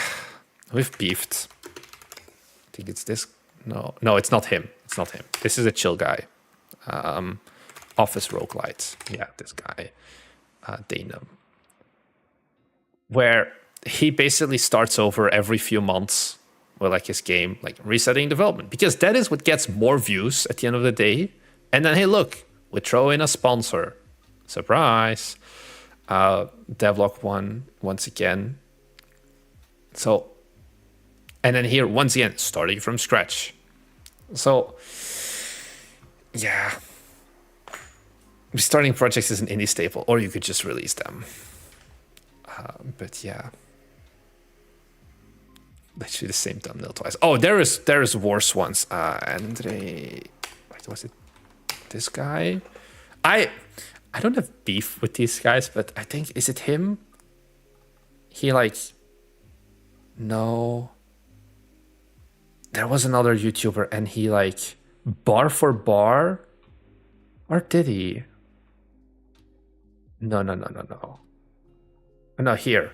It's like stuff of like actual genius. Like at the end of the day, this is how YouTube works. And then once again, like same thumbnail. And then once again, grafting. But even then, like you can have basically the same video. This one performed 100 times better than this one.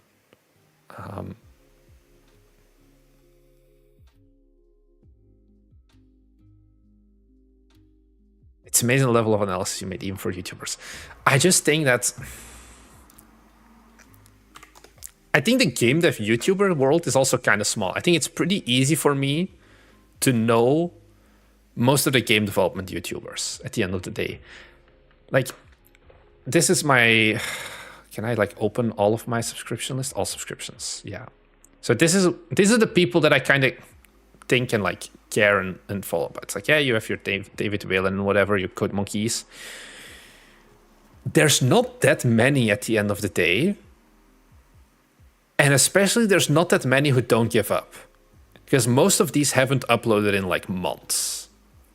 Like if I go and just look at like even Thomas Stewart earlier, for example, it's like Orange Pixel in the Game Clinic is like kind of on a roll right now. Code Monkey, he keeps going. So why is this so... YouTube doesn't like... I hate this.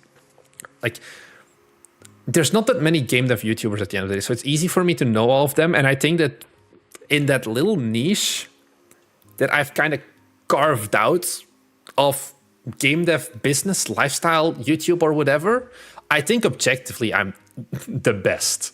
This may sound like I'm not the best game developer, but I think in regards to consistency, making content, and I think having quality content, there's just not many people that I look at and I'm like, wow, this is real competition. It used to be Sasquatch for a long time, but not really anymore. Because yeah, even though the guy has absolutely creamed us on subscriptions at this point, it's just different at this point. And I that's kind of what I'm missing now. I don't know. Is this like this is gonna get clipped and I'm gonna be like one of those alpha males? I'm kind of missing that healthy competition right now of like another YouTuber who's kind of similarly sized, who makes kind of similar content, but is like that step better than me as well. Indie Game Clinic is a good YouTuber, and I think he's doing a pretty good rise up, but he's not like what I consider a running mate. I think there is still a big difference, and it's also like he's not running a studio. He's focusing purely on game design. and he has his own little niche, and he is probably a better person in that niche. It's like, for example, his main running mates would be something like, I don't know, like a Mark Brown, or probably there's some other ones. Like game design is a separate part of game development, YouTube, and whatever. Jonas Tyroller, I think Jonas Tyroller, it's hard to consider myself a running mate when the dude uploads like a video. Also, tell me that this is not a video that he got inspired by me. I am 100% convinced that he also just looked at other YouTubers. That's what a lot of YouTubers do at the end of the day. It's called the yoink and twist. You look at what are other game dev YouTubers or YouTubers doing in general. Oh, it's performing well. And then you just make the same thing.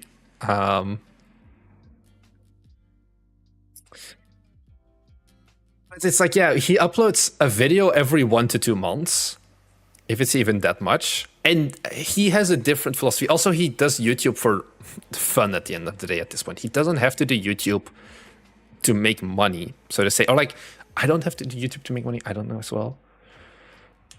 Thank you, Kex. I am the best high-frequency uploader / streamer game dev YouTuber. So yeah. So what you're saying is we should be making Pizza Anomaly games? No, that is also not really the point of this. This is standalone from our games, I think. This is more just from the point of me personally being a content creator. And that's the thing. I don't enjoy any other, like there's not a real content creator often in game dev that I'm chilling on the couch while I'm cooking or whatever. Not while I'm cooking, but like while I'm eating or whatever. And I'm like, you know what? I'm going to watch this YouTuber because I think they're really good. There's like, you have like some YouTubers who start good. Okay, thank you very much. Like this is a pretty small one, a Cam Stoker. And he had these really high production value videos, but they just didn't perform well enough or something. And then the videos just stopped. And I think that's the problem. A lot of people realize once you get deep enough in this that it's a dumb idea to do game dev YouTube. But because I was just doing it for fun the first 100 videos, I didn't mind. Whereas I think someone like a Cam Stoker definitely goes into this more because he spends the money on getting good editing, on getting good thumbnail design. Also, once again, to bring up the yoink and twist, you see this thumbnail right here, right? I'll do this first. I'm now going to pull up Sam Yam. Oh, here, I don't even need to click on our channel. It's like, no experience, and then plan, Steam, money. Do this first, plan, Steam, money. This is kind of how YouTube works to a certain degree as well, but I just don't find a channel that I can do a thing. What about Thomas Brush? Thomas Brush, once again, I think he's different. I think especially like Thomas Brush in his current era of more podcasting, most of his videos are like, this is like a live stream cutout. Most of his videos at this point are going to be like, what was it? It's like more interviews and like clips from interviews. These are just clips from interviews at the end of the day, and not I sit down, I think about a content topic or whatever, I write a script or my talking points, and I record a video start to finish. That is what he used to do. And you're right that he indeed was someone that was like very big. I think the problem is also like the scale between us and him is too much different. It's like, it is like you're making your first game and you're immediately looking at like a super experienced game design, like an ex-Ubisoft veteran for game design advice. It's too far up to really do it. Is YouTube generating thumbnails now, or people submit different ones that show up randomly? This is not generated, or what do you mean? I don't know what that means. Indie game Joe Rogan, isn't that kind of what he was planning on in his latest streams?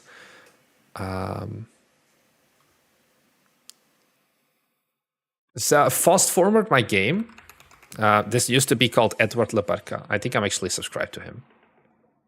I'm gonna prove it to you. Here, fast forward my game. I think he's a viewer of us. I know that. I think the mindset he has is good. I think he just has that same problem that we have of like, you need to have a base level of being like he has a philosophy that is very similar to us, and he actually rebranded very recently from just being like Edward Labarca's personal YouTube channel to Fast Forward My Game. I assume he's going the Hamza approach or whatever at some point soon. I don't know Hamza, or like there's probably 15 million other content creators. I just know Hamza, of like making a coaching program or whatever. It's also what Randy did for a while, making a school community. I think that's fine. I think the one thing he's missing is like a success. And like, I think the video style is still a bit different. He's very much PowerPoint presentation-y. I don't know if it's the best. It's different for like his approach. I think he's also targeting a younger audience. Yeah. Terrible thumbnail game? I don't think so.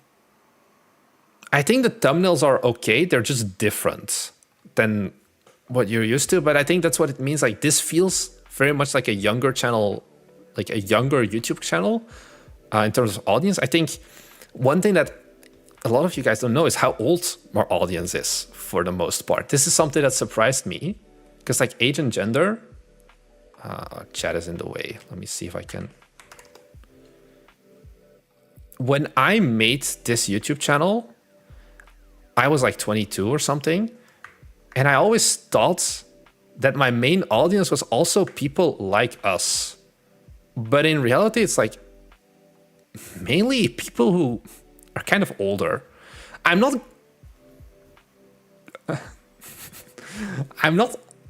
like, I don't know if this is, I don't think this is bad. It's just different audiences. My guess is that for an Edward Labarca, like the Fast Forward My Game, it's gonna be more something like, hey, he's gonna have something like this, I would guess, because of the thumbnail game as well. You're a bit ahead of your age, yeah, maybe. We're pushing 30, brother. One of the hardest reality checks for me was like, I went to Japan a while back, and I was like, I went to Tokyo Indie Game Summit. I was talking in some restaurant with like the restaurant owner who had spent a bunch of time in the United States, and we were just talking like, oh, what do you do for work and whatever. And it's like, yeah, I think we're kind of the same age, you and me. And I'm like, oh yeah, really? How old are you? And he's like 36, and I'm like, my brother, I am 24. And ever since then, I have just been extremely self-conscious, I guess. Yeah, I think mostly because you're speaking to devs. I think I just didn't realize that old people made video games. Is kind of what it came down to. So you don't look a day over 45. That is definitely what the eye bags do as well. When I met my girlfriend, she also thought I was catfishing her.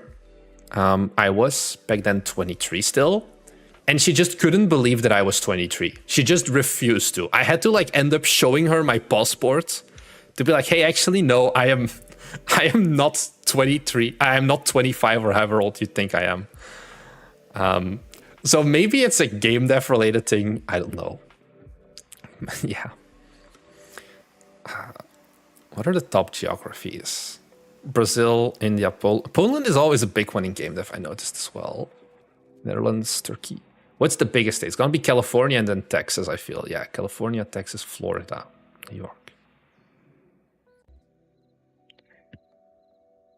You look good in early 20s, Lucky. Don't start. I have a girlfriend. What about Thailand? I think Thailand is gonna be pretty low. Let me just pull this up. Let's go through the list. What country are you? Write like your country code in chat, please. Just like, you know, the 2-letter country code. So if you're from the United States, you write US. If you're from Thailand, you write TH. I just kind of want to take a look. New Zealand, UK, California, US, Mexico, Sweden, UK, US. French guy in Thailand is the best. I feel like, yeah, there's a lot of Brazil in here as well. I think it's also, yeah, streaming time. Like, a lot of people are sleeping. I never see Indian people in chat. Is one thing that Zimbabwe. I think you're like the only Zimbabwean person. I think it's funny how like Belgium is like half of Netherlands basically. Wait, let me Let me increase the sample size to go for last 90 days, let's say. So then we have, once again, United States, UK, Germany. KZ. Kazakhstan, I guess. Like, Belgium is pretty low. And like, a lot of these countries also, I feel like I never... Some of you guys in chat I interact with, and it's like, yeah, these are from like Canada or whatever. Is it Dutch planning your French? When you slated their accent. I'm wondering if the older crowd are people further along in their careers living vicariously through your journey as they dream about career changes. I think that's kind of, because that's also my path. It's like, I worked corporate, 6-figure tech job before I switched into game development, which I think is what most other Bite Me viewers kind of are thinking of. Whereas I always used to think that the Bite Me audience was more someone just graduated and then starting a studio. That was the first 9 months when I made our YouTube channel. The first like content was always focused on that idea. When Cisco Anomaly game, I think that is basically Overtime Anomaly. Like Egypt, 50th largest. South Korea. Yes, I do know when I go to like the UK, England, Scotland, Wales, Ireland. I can go to an event in Japan and nobody knows me. Like, nobody knows me at all. Whereas when I go to some, like a Tokyo Indie Game Summit, I think I had one viewer met me. But if I go some like a Gamescom, I just, suffering from success, I don't know, like I get stopped a lot at this point of like, hey, are you Marnix? Not that I need like private security. It is like an idea we had, like we just get like a buff friend if we had one to just follow us around the security. But there is definitely certain geographies where it's a big difference as well. Have you ever been recognized? Oh, so many times. Also, like random times. It happened multiple times when I went to DevCom, for example, which is an event with 6,000 people. I walk into one of the rooms because a talk is gonna start, and I think I went to 5 talks, and 3 talks out of them, I sat next to a Bite Me Games viewer, where they like look up because I'm like sitting down, like, hey, is this seat taken? Okay, and they're like, yeah. And then they double take, and they're like, hey, wait, you're Marnix, right? So yeah. Nobody knows me. That is me in Japan.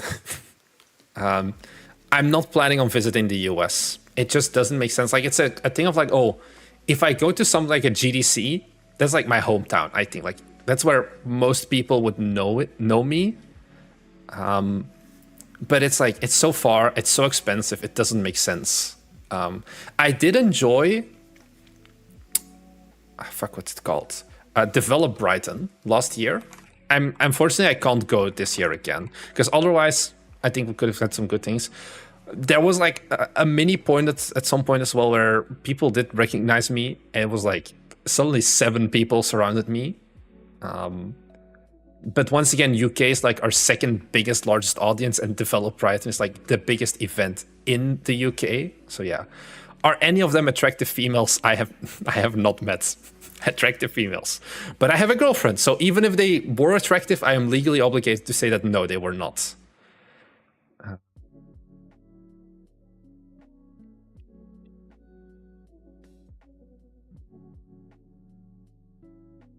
And yet nobody notices Thomas. It's just me, and then Thomas and William are next to me, and then nobody knows. So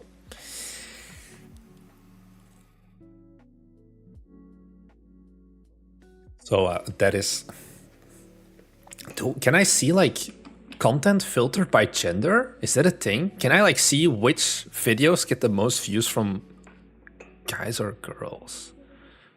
That would be a cool one. Is this a thing? No, I don't think so. Ah, would have been an interesting. Or like, can I see like viewer age? Viewers by age? No. Into content and then secondary metric more. Course and screen shopping interactions. Age. No, engaged viewers. Gender. No. There's one. What percent of us are female? 4.4%. Oh, 5.4%. My God, we've gone up. It used to be 2.3 when we started. So now you know. This means that, like, I remember when Thomas was single. Oh, this is actually something. It's kind of cringe. It's kind of funny. I don't know. I feel like it leads more to the no, not this Emily.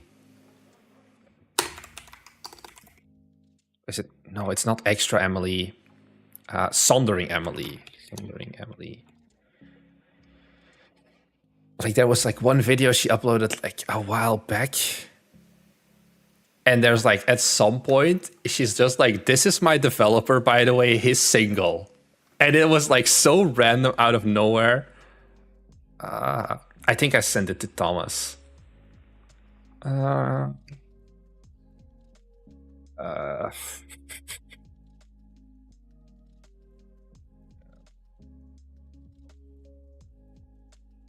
just look up "kill me" in my history. Can I find it? Yeah, I can. Here. Okay. Okay, this is once again in Dutch, but it's like in the middle of like, he's my developer, he's single, by the way, and I'm like, imagine I suddenly throw William in a bite me with a call to action that he's ready to single and mingle, he would actually kill me. So yeah. I don't know, like technically there would be like 7 girls watching the stream, but I don't think I think live streams, I don't know, have a different bias as well. Bite Me Games Dating Simulator went never. Because like there is like a way I can watch. I think I can see statistics per audience, and then can I filter? No, just on. Oh yeah, here. So videos are 1.3% of. There is exactly 1 girl in here, I think. Maybe if we're lucky 2, and that's it. And I think it's the smart move to just be quiet now. This is definitely a boys only, and like also I think it's interesting how it's like way more old people. I'm gonna keep calling you guys old. Like older people are watching the live compared to the videos. Like the videos have a like 10% more 18 to 24-year-olds ones, basically. And then now everyone here, I don't know what is happening. We are old.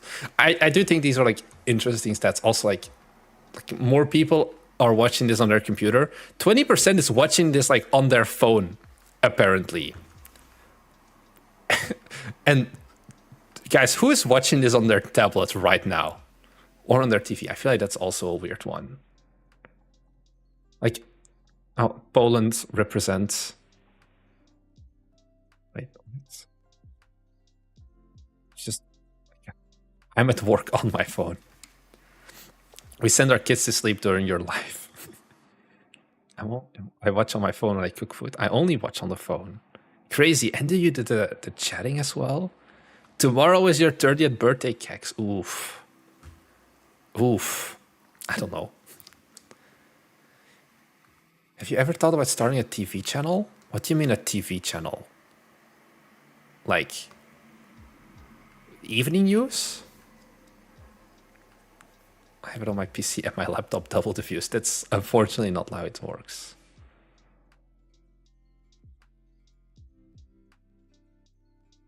Also, I like this one. Audience. Like Thomas Brush, Aramis in the Game Clinic. This one I didn't know. This one I only learned recently. Firebelly I also learned about recently. But like, this is what I mean. Like, there's not that many channels that you guys watch. TV channel means half the content is ads. Well, if that makes me more money, then hey, maybe. What your audience watches like? Oh, there's David Taylor's stream as well.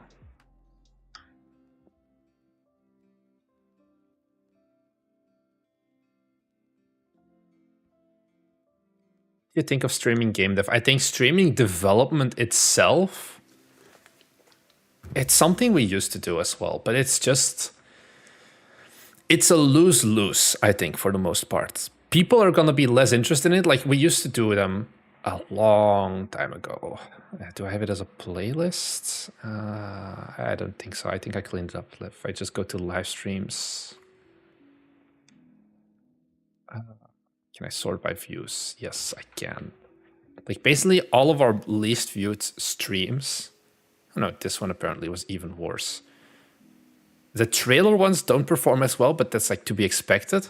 But also the ones where you just actually program perform pretty low as well. Like this, and that's kind of why we stopped doing them and why you don't see Thomas anymore. Because Thomas, I don't know, he doesn't want to do these style streams where we just yap for 2 hours. I don't know about the backseat devs. It's one, you get less views, which is like, it hurts. Because I think right now we're pulling in a pretty high amount of viewers, 150. If I were to do a development stream, I think we would pull in about a third of that. And it gets a lot harder. It's kind of easy for me now. Live streaming is easy, I'm gonna say, once you get 100 concurrent viewers. Because at that point, I can constantly ball with something going on here, basically. Like someone's writing something that's like, oh, Kyoto Anomaly is supposed to be similar. I can start a whole 15-minute yap session about it if I want. When you're like streaming for 30 to 40 people, that is very hard. But you still have to entertain chat. You have to pretend like your chat is super active. Because otherwise, well, people are going to tune in on the stream and they're going to immediately tap out again if you're just like in silence, like programming, and that's it. And the code you're going to be writing is not going to be as efficient because you're going to be multitasking with your brain. So that's kind of why we don't do it anymore. It's just like we're half-assing two things instead of whole-assing one thing. And then I would rather just do a stream like this, where it is just you and me building up the parasocial relationship. What do you think of Adam C. Yunis, who's done it for 5 years every day and maintain his audience? That is pretty good. Coding streams remind me of what I should be doing. Okay, I missed like 15 million chat messages. This is what I mean.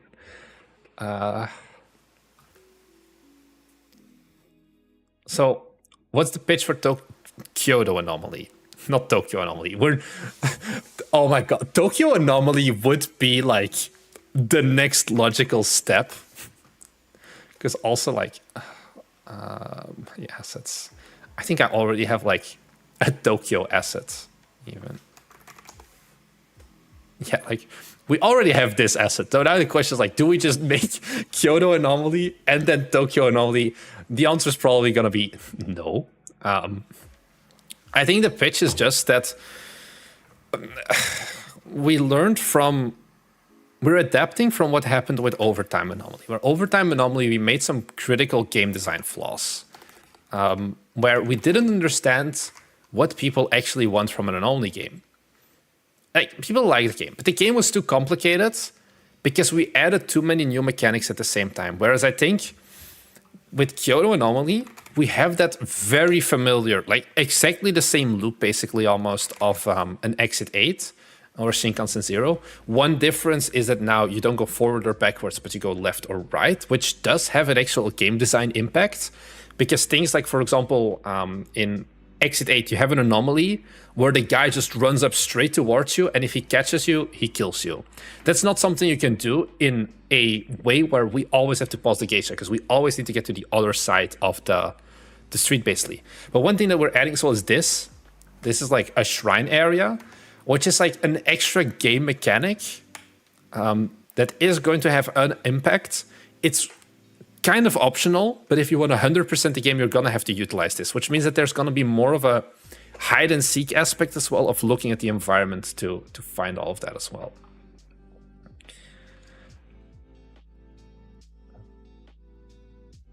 Kyoto Anomaly is a really good idea considering your audience base in Japan. Yeah. Stream while game deving gives me nightmares indeed as well. An anomaly for every major Japanese city. I don't think we're gonna be doing that. Like Tokyo Anomaly, we just use. I mean, Tokyo Anomaly is basically Exit 8 because it is very much like the salaryman and all of that.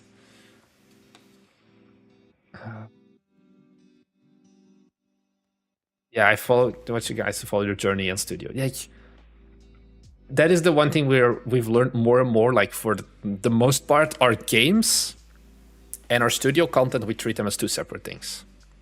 And I think there's a lot of value from the things we learn from the games, but you don't care as much about the games exactly themselves. Like, we still upload the trailer on our like main YouTube channel, but I think that's also more just to like give that social proof, like, hey, we are in fact game developers, and this is the stuff that we are working on.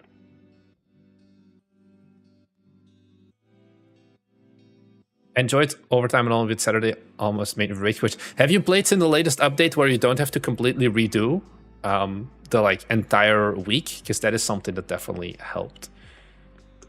Gojira Anomaly? Like Godzilla?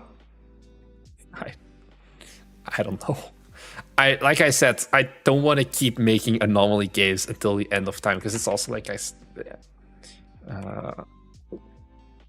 think it was like a Laertes or something. Like, I think an asset like this also like is very inviting for an Anomaly game, right? If you want to make an Anomaly game, I think I would go for this asset next, or like something similar like this with the museum, because you have that almost Night at the Museum vibe. I don't know. Yeah, you guys are old enough to know Night at the Museum.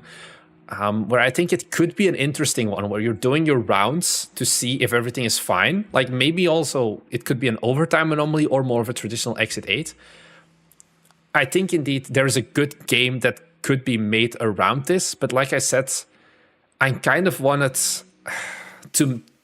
After Kyoto Anomaly, we're going to take a little bit of a break from the Anomaly thing, basically.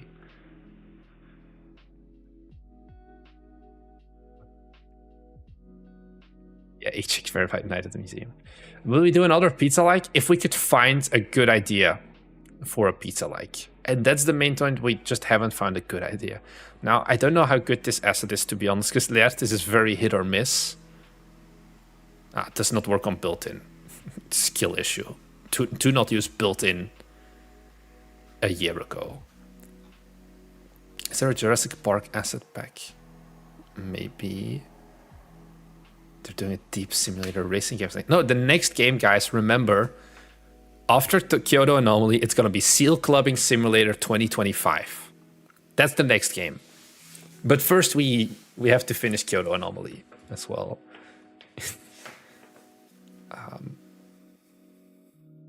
So yeah, one Bite Me Backrooms found footage game.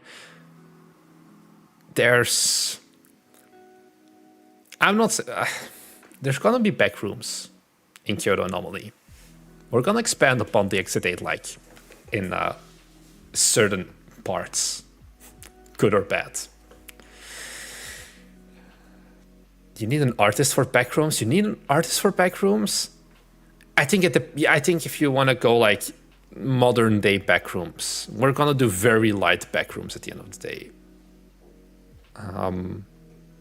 But I think like the friend swap, like repo style games is something that's actually kind of hard to pull off without a custom art, because you need a lot of like interesting assets and things like that.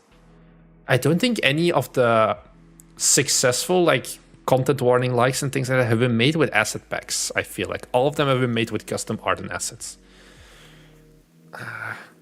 Back shots in the back rooms, am I right? That's why we have the geisha in our game.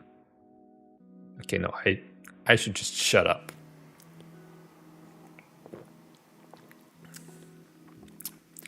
This is a horribly stylized L. This made me talk. I thought it was like, what the hell is Zudo Naracon? But apparently it's an L. Ludo Naracon.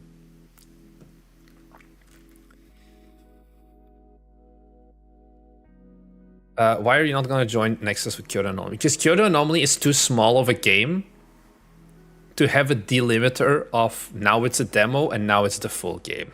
Because what are we going to do?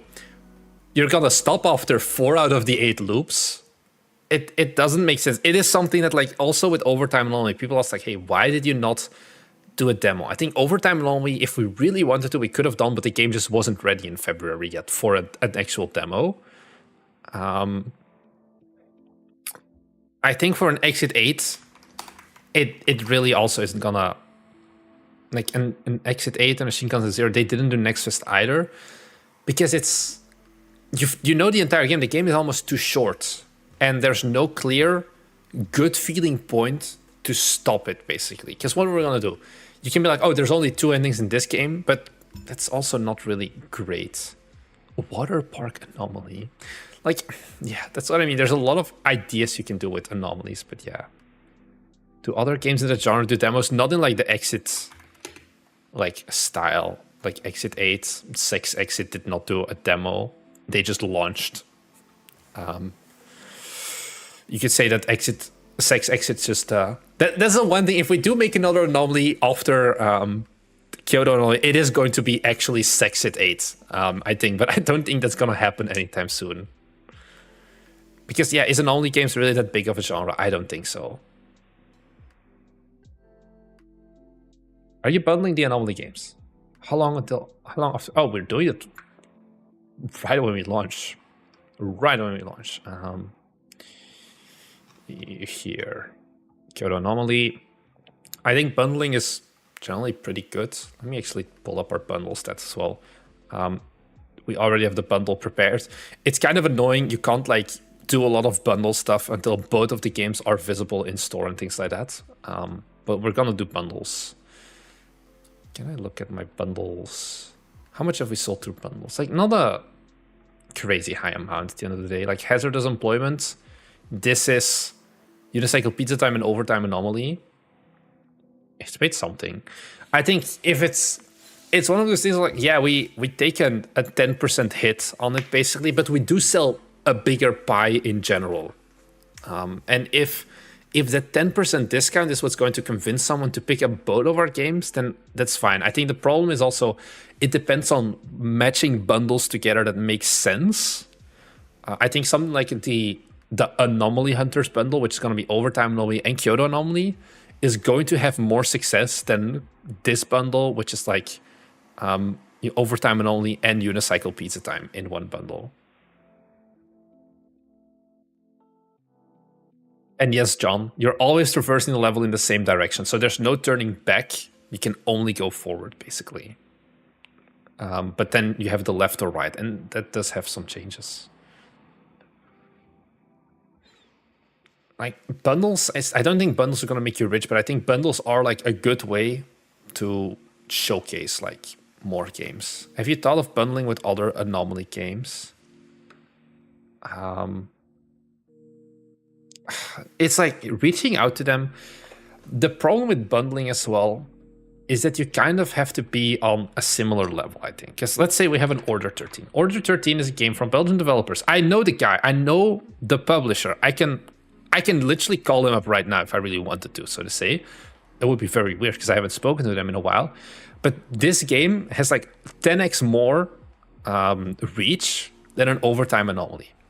And they even have an Office Anomalies bundle. But they're bundled with The Cabin Factory. And then suddenly having our bundle in there, we are not, like, at the end of the day, what did they have to gain?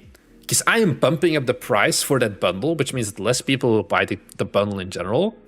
What do they have to gain? Like, these are two of the biggest, like, Anomaly games that are, like, more recent, that are not an X-Date and whatever. An Overtime Anomaly doesn't really make sense to put in here, basically, as well. And Surviving Series, I remember it was gonna be successful when I saw the trailer. That's what I said. The question is it gonna be? It's not in popular upcoming. Oh no.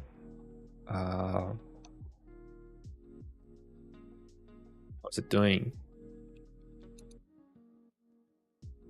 Series. 6K wishlist. Ah, so close, yet so far. I have to watch out. Yeah, there's no Surviving Series in here. Oh, that sucks.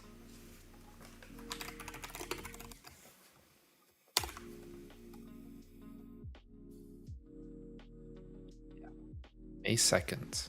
Are these screenshots actually black? Okay, no. They're just 20 hours from now. Oh, no localization. Sad life. It has a lot of wishlist, yeah, but it doesn't have enough to show up in popular upcoming. It's like the main thing.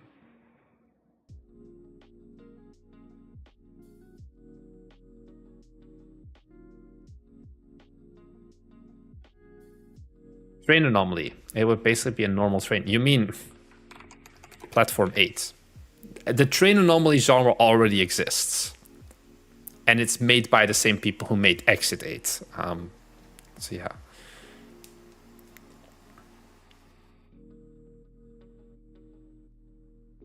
Ask Steam support if I should publish my bundle before or if I push my or after I push my next game to release after seeing how your bundle took time to appear. Yeah, bundles appear pretty much instantly normally. I think it was like a 3-minute delay or something. Because we did it live on stream last time because I had to put it up. Hollow Cocoon. I have not heard of Hollow Cocoon.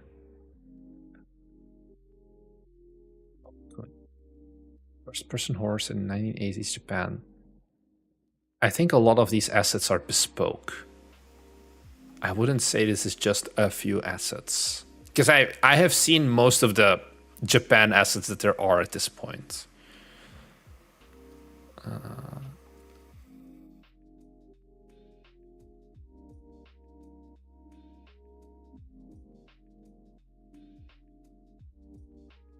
This does feel it's good.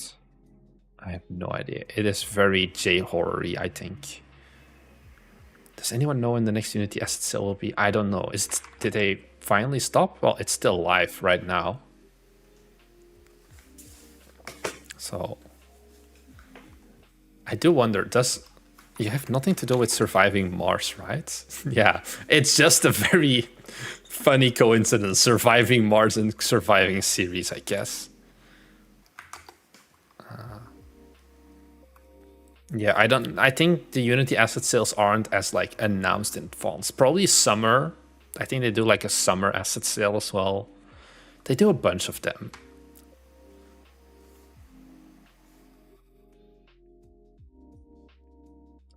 Discount.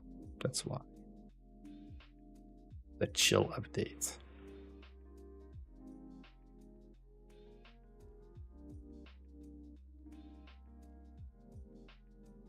Yeah, you want to add value. And I think that is the thing that we wouldn't add value to the bundle for if we bundled with, for example, an Office 13, even though on paper, like if you look at the Office Anomalies bundle name, it would make sense.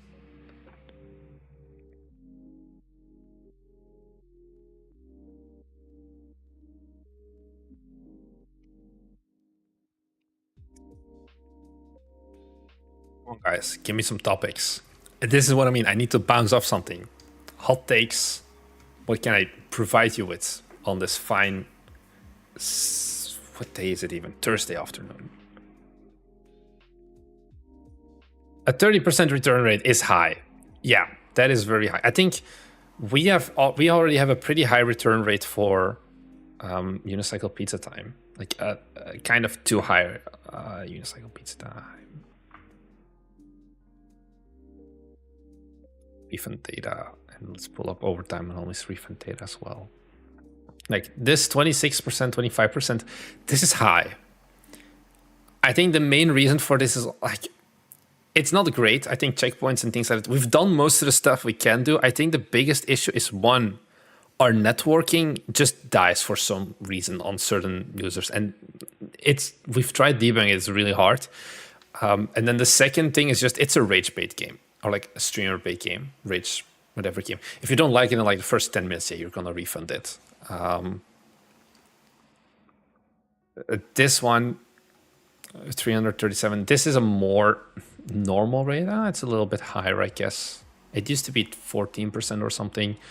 This is still ballpark normal, I think. We don't use Photon, we use Fishnet with Steam networking.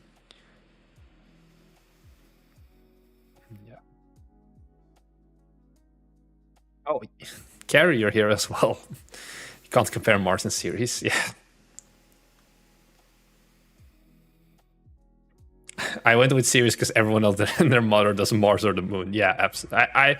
I can understand because like unknown or like unnamed colony planet just doesn't work as well. My first game is hovering around the 30% mark. I'm thinking the compute feels jankier than it should, but it isn't enough to justify an overall.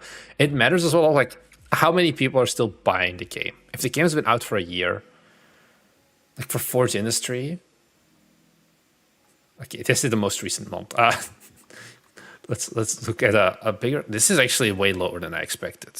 Oh, let me look at lifetime here as well. Is it gonna be better than? Yeah, okay. Lifetime is different. Okay, so lifetime here is higher. But it's like if we're selling like 5 copies a month, are we going to go in and redo this? No, it doesn't make sense. So yeah. How many people bought your pizza/overtime anomaly bundle? I can see that. Do I still have it open? I do not have it open. Yeah, I do. In the last 3 months, lifetime, 32 people, which is not a very big amount at the end of it. It comes down to $200, and then I have another bundle with a viewer, the Rage Quit bundle. This one has also not made that crazy, 20 units. This is with our game and then a other viewer's Rage game. But yeah, I think Rage games have a high refund rate, absolutely. Because it can feel very much like a fuck this, I'm not playing it. That's also why this is a high percentage. I absolutely know that, but I don't think that it's like worrisome to like an extreme degree where, oh no, we have to go all hands on deck. So yeah.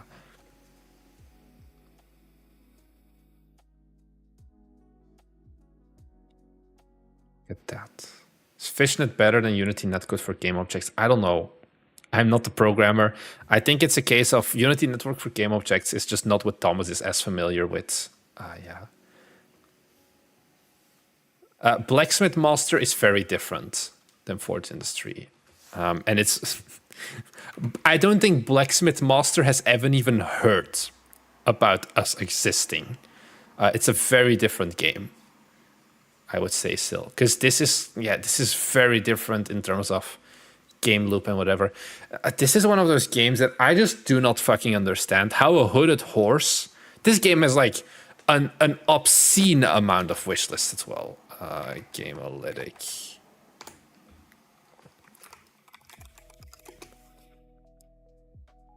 What are we looking at? 250k. But this game is very different. But like, look at this. If you ever feel bad about using assets, this is like Cinti with a shader, and then like some like more low poly stylized but different style. Like this is default Cinti, and like this is everything that we say like, oh, don't do this, don't mix assets, by the way, guys, it looks bad and people will think your game is jank. And then it has 250,000 wish lists.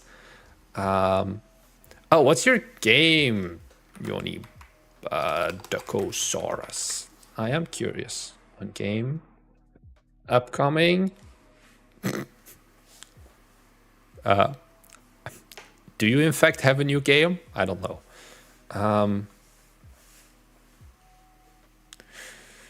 Do you think a Dino Ducks Mayhem?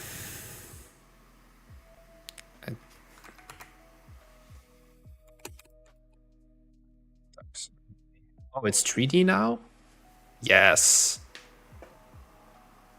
Okay, I do not think this is a colorful world, my dudes. Dino Ducks Mayhem is set in a colorful world, and all of the screenshots are shades of brown. I don't know how I feel about this. I think you need to re-export your GIFs to not have the black, but instead use, what is it? The hex code 1B2835 instead. Because the border thing is very cool. It's just unfortunate that it's kind of ruined with the black. Also, no localization. Yeah. Has as much color as Pizza Time. I think Unicycle Pizza Time has more color. If we look at the screenshots. Like, look at these 5 bottom ones. Huh, these are 2 dark ones. Maybe. At least I don't say I have a colorful game. Something I avoided with the thumbnails for my game. More very cool. Yeah, I think Forge Industry is a better one that shows this. This was, I know we did it deliberately here, where it's always alternating green, yellow, blue, green, green, white, yellow, blue, green. Like, that was the one thing with the multiple environments. It made it much easier. God damn it. You better have a really good game, my dude. I guess. You made a 2D pixel art platformer with 17 reviews. Of course, your refund rate is 2% because you have like 100 sales. What is this capsule? Okay. Okay, it's a Venezuelan inspired game. So I'm now culturally appropriating. You released the 2D pixel art platformer in 2025. I don't know. Just going into chats and being like, hey, look at my game, look at my game. By the way, you should check out my Steam page. If you do it with me, it's gonna end up in a bad time because the reason I didn't cover this game before was, yeah. Every 2D platformer I see is one less competitor to worry about. My refund rate is 10%. First negative review. Are you a good programmer? I'm surrounded by really good programmers, which makes it hard for me to, like,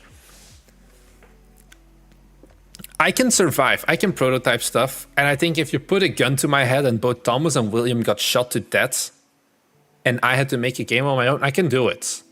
Would it be as pretty and as stylized, or like as pretty code-wise and everything? No. It would release probably, but I think Thomas and William are just 10 times better. I wasn't talking to you, LOL. I am a good vibe coder, yeah. Remember, this is part of 4 days of loading game. Everyone is just immediately ragging on the dude. Yeah. Okay, I don't mind the bad time. We're still in dev. Oh yeah. Because I do have a computer science degree, and I graduated. I know this does not matter at all, but I was like, you want to hear the worst thing COVID did to me? I never got COVID, so I never got sick from it. When I was in university, for the first time I really studied because I wanted to get good grades, and you have like the cum laude system. I don't know how it works exactly. Like, it depends on like how.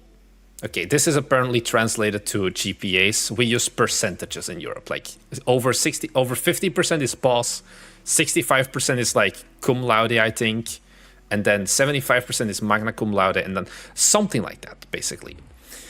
I was the only person in my entire year who got like over 75%. And the reason I did that is because then you get to go up the stage and the like director hands you the resume in person and gives you a firm handshake. And I did not like the director because the director like said I was dumb at some point or something. And I just grinded for 3 years. I was the only person. And then they just ended up canceling my graduation ceremony altogether. They rescheduled it 2 times and then just canceled it. So I never got, like, I just got it through the post. That was like my sad part as well. Marnix passed uni out of spite. No, I just was like, I need to have good grades because then I'm gonna get, I think I had like 77% at the end of the day. So yeah, Sasquatch was not in fact the director.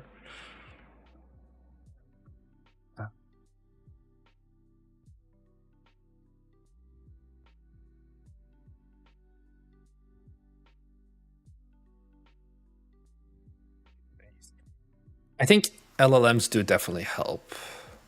Does localization really make a big difference? Yes. Localization makes a big difference. Japan, China, Germany, localize in as many languages as you can, I think.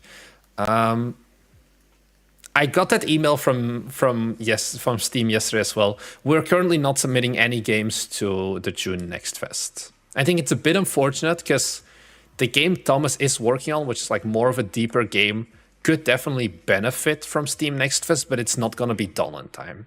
Like you don't want Steam Next Fest to be the first release of your game, like the first release of your demo.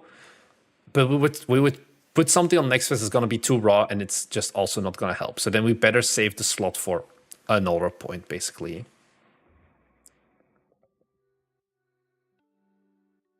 Yeah, maybe the October one. It depends. One, we don't know fully yet if the game has a go or no go. Because once again, it is that harder commitment of it's gonna be months of development, like half a year or whatever. And I know for a lot of you guys, it's like, oh, half a year, that's a fast game. For us and our content pipeline and how our studio is designed, that's a very long time. And that's a long time to put into something that we don't know fully yet. Is it going to be a good game, yes or no? So right now, Thomas is working on making a vertical slice, like an internal vertical slice, just to understand how is the game designed. And then I'm maybe going to see if I can coerce Indie Game Clinic on giving it a go a bit faster or something. And if that game loop, because right now, I still do not understand the game he's making.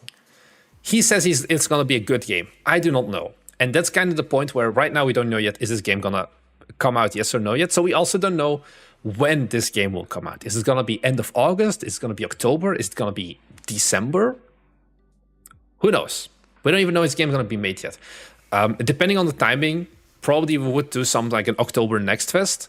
But it also means that we need to have enough like runway to survive until that Next Fest, basically. Explain us the game mechanics. That's the problem. I don't. He hasn't been able to clearly explain. Like, he and William are interested in it, and he says that it's a good game. I'm just not fully into it yet. And I know Kex, the one we talked about in the Patreon video, it's kind of outdated. We've got more gameplay, we've got more visuals, but I'm just kind of giving him his little corner and be like, try it out, fuck around and find out. And we're not committing yet on the game coming out. We're gonna release some games, but I don't know if it's going to be Artifacts of the Condemned or something else. So yeah. The general genre would be turn-based roguelite. Turn-based roguelite. Why didn't you add a border to Kyoto Anomaly's main capsule? Because the main capsule doesn't matter as much for us right now. We only added it to the small capsule. Because this is the one where it makes more sense. Let me not have it like hover over. Because the border meta mainly matters in here, I would say, to show up like more in these small lists compared to the main capsule, I think.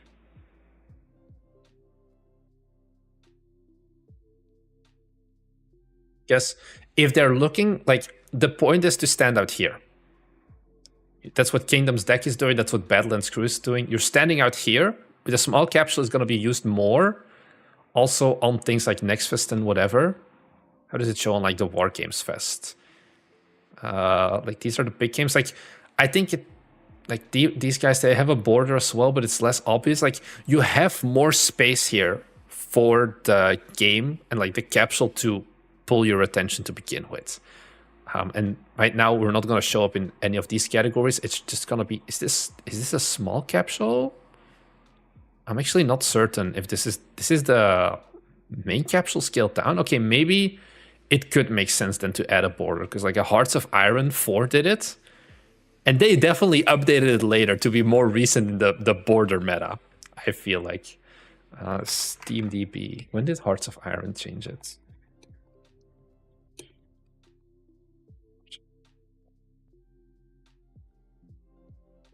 Date history. Capsule. Header? No. Can't see it. I guess I can't see it.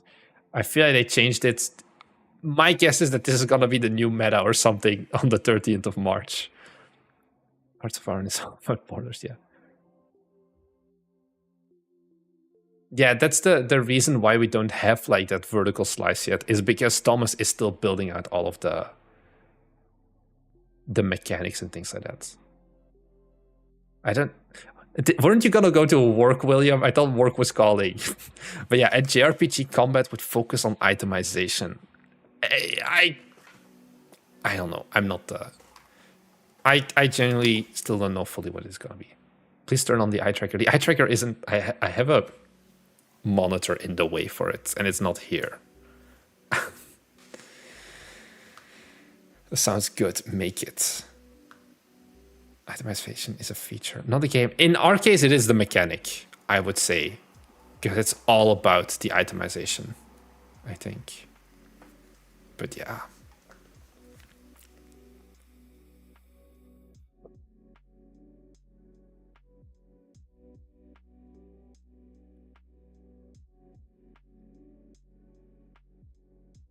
You make a multiplayer spin on the anomaly genre.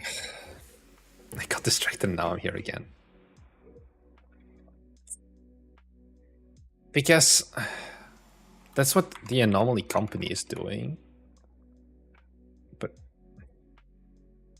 scary, realistic co-op Anomaly game. This is very scary. Ooh. I don't know how to make this like good. I can't have a good idea for implementing it from the like right now, because then it would need to be like a bigger level and people can look. Like, would it be something you can't just add multiplayer, but it would need to be like, yeah, like this area, like a bigger level, like an overtime anomaly where you're with 2 people or something working overtime. Have you seen Robot Anomaly? Yeah. I looked at it last Tuesday, yeah. And I think the consensus was that it's a bit too raw right now in terms of lighting and coloring.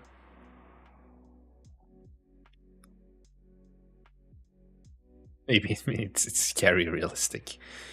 Yeah.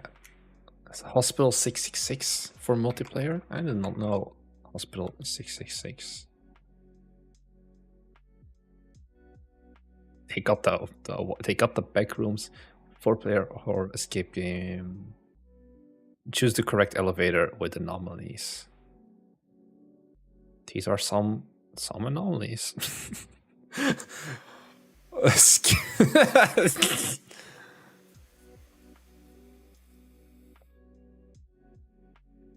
Yeah, I don't know if we need proc gen levels, but yeah.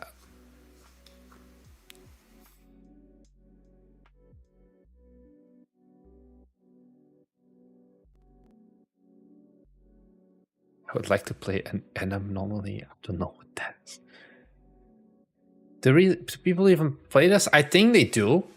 I think this is too high of a number to be content creator only, basically. How does School 666? Is it out yet? No, it's not out yet. How is it performing? School 666, 12k wish list, so they definitely have an interest. If you find an anomaly, turn back. If you see nothing, go forward. If you're good starting direction, look for the green light. That's the direction you started from. Press the clock to view the previous level, although it cannot perform restore. Okay. So once it's basically go through a school, find anomalies with multiple people, then I guess. So it is literally just multiple people, I guess. I think Anomaly Company right now is just a store page, but isn't actually any game yet, because this company, all of their screenshots is just the demo scene from the Unity asset store. It's nothing. They haven't done anything custom with this, and I think the trailer also, yeah, it's just this is bar for bar the demo scene. 1980s office. I think it's just 80s office, not 180s office. No. Office. 80s office. We're gonna get there, boys. Why not? My assets. office. Modular 80s office building. This one. Beautiful details. Yeah, like this hallway, you know, it's this hallway. They just took the demo scene, took a screenshot. And hey, I can't blame them. I think we did the exact same thing as well. So yeah. How would you rate the quality of game dev content creators' games? Do you think if they were 100% instead of content creation, would it benefit their quality? I think it's hit or miss. I've played some of them at this point. Of course, keep in mind, not every game is my genre. I think the risk is you have like the two approaches. You have the YouTube drives the game or the game drives the YouTube. And I like to think we have the more realistic one where we make games and those games drive what we talk about on YouTube. But this is also why in like my subscription feed, I basically do not subscribe to any devloggers. Like O&Co games, they make devlogs as well, but they also talk more about like some stuff that's interesting. I don't like the devlog part of YouTube because I used to interact with them more. We have some beef, I can tell you that. They optimize the game for the thumbnail, but not for the experience. And most of the time they don't release often as well. So yeah. Anomaly, Bellatro. Our new game Kyoto Anomaly will be $3.99. It's a not super long game, not a super in-depth game. We've spent a month on it. I think that is a decent price. Because you have like, is it Terran? No, Dawnfall. This one is a devlog YouTuber, I think, right? Darren, yeah. And he recently released Dawnfolk, which is, by all accounts, a success, I think. Yeah, 357 reviews for $15. Like, this is a good deal. Or like, he made some decent money from it.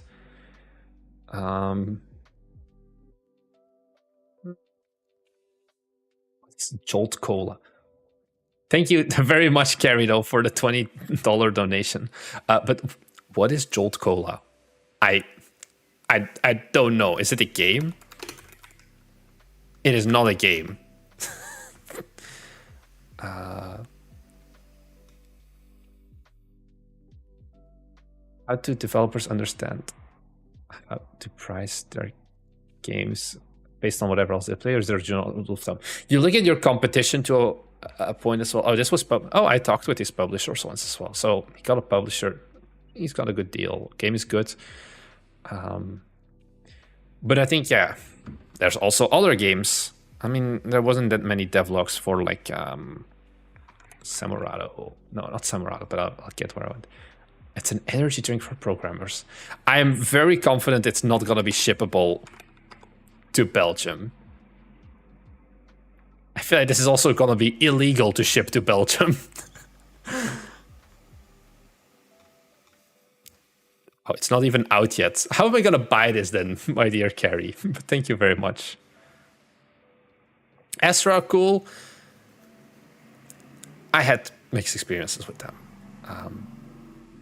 Like, the publisher, maybe I just had a bad business developer to talk to. Upcoming releases. Oh, it doesn't have a Steam pitch set, yeah. Pricing slightly less than similar competition seems like a good rule. Yeah, it's like, the problem you do then is like you do make pricing go downwards, which is not ideal. I think we definitely like almost underpriced. I don't know.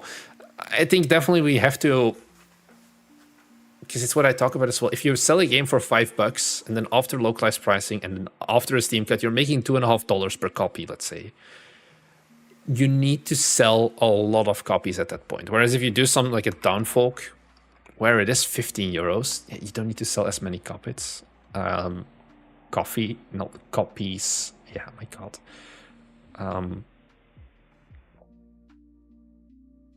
Where was I going with this? Pricing is hard. you probably don't ever need to go over like $15 to $20. You never want to go under $5, I would say either. And anywhere in that range basically can work for your game.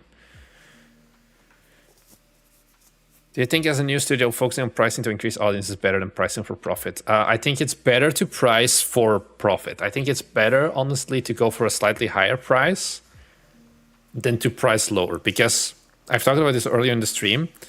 If you have a game and it sells for $5, or you have that same game and you sell it for $10, I am pretty confident that you're not going to sell 2x the amount of copies with the $5 game, because the gap for someone to go from 0 to spending money is way higher than to go from spending $1 to spending $5 to spending $10 or whatever. And I think at that point, you need to keep in mind all of the cuts that you're going to be paying.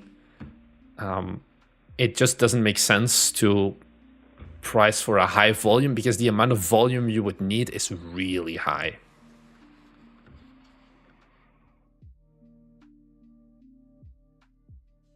Butler, I think I underpriced my game for how much did you price it at?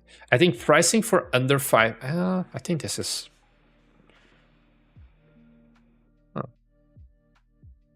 I think this is very solid. To get that many reviews for a game like this, 779. I wouldn't say this is a big issue. Like when you say I priced my game too cheap, I thought you said like it was gonna be like $2.99 or whatever. You need to see your game's quality realistically. Like survival game, yeah, it's also, indeed, it needs to be really good if you price it at $20. At $20, there's only a few genres where you can do it as well. It's got to be like 4X games or like way deeper games. I think a game like Skim, it's an easy one to clown on.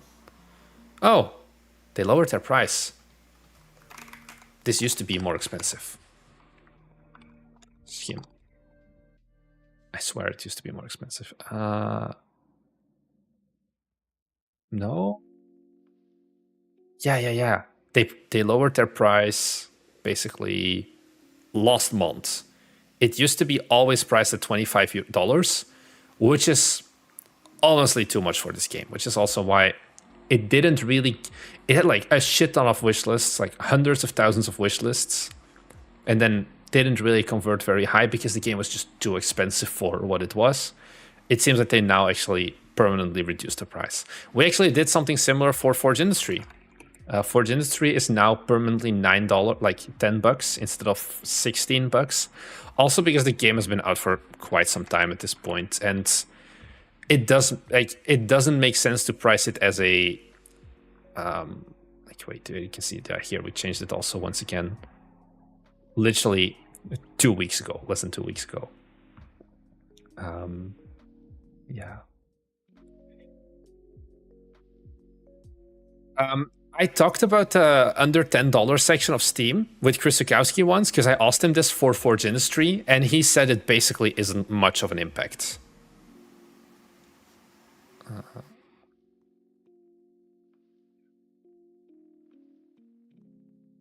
Epic Store just announced 0% cut before 1 mil, and still no one is gonna use the Epic Store because the Epic Store is miserable to use. We still have a credit for the Epic Game Store. We can put a game on there if you want, but I think I just don't want to bother with it because it still is like nobody's gonna get it. But kind of related, kind of unrelated. I think Stripe, since today, basically. You no longer have to go, if you're doing iOS development, have to do the Apple 30% cuts. App Store Stripe. I'm just gonna look it up like this and then news. Not AP. I saw this earlier today. Here. Stripe shows developers how to bypass in-app payment cut. Basically, yeah, this one. I saw this one pass by. Because Apple was like, oh yeah, we have now, you can do 27% and you pay us or whatever, which was counted as like, no, this is actually not legal. So now Stripe is going to be. So this is part of like what Epic Games has been doing that does work. So yeah. We have not published any of our games on Epic. We can technically, but like I said, we had the credits. We have one Epic Game Store credit, but I don't think we're gonna publish on there anytime.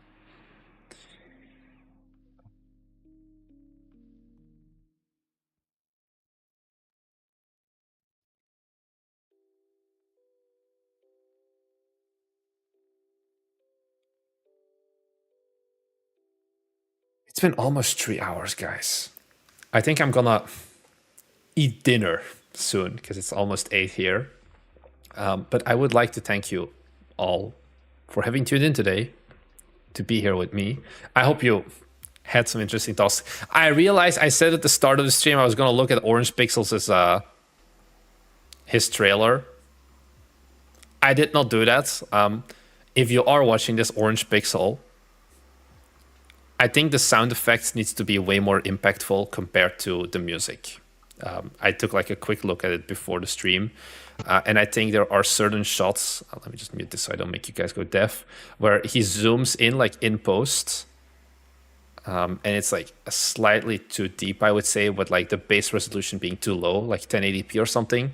And there's like some artifacting. I think it's here at the end. Yeah, here. Like where there is pretty visible artifacting, like JPEG compression around the corners here. So yeah.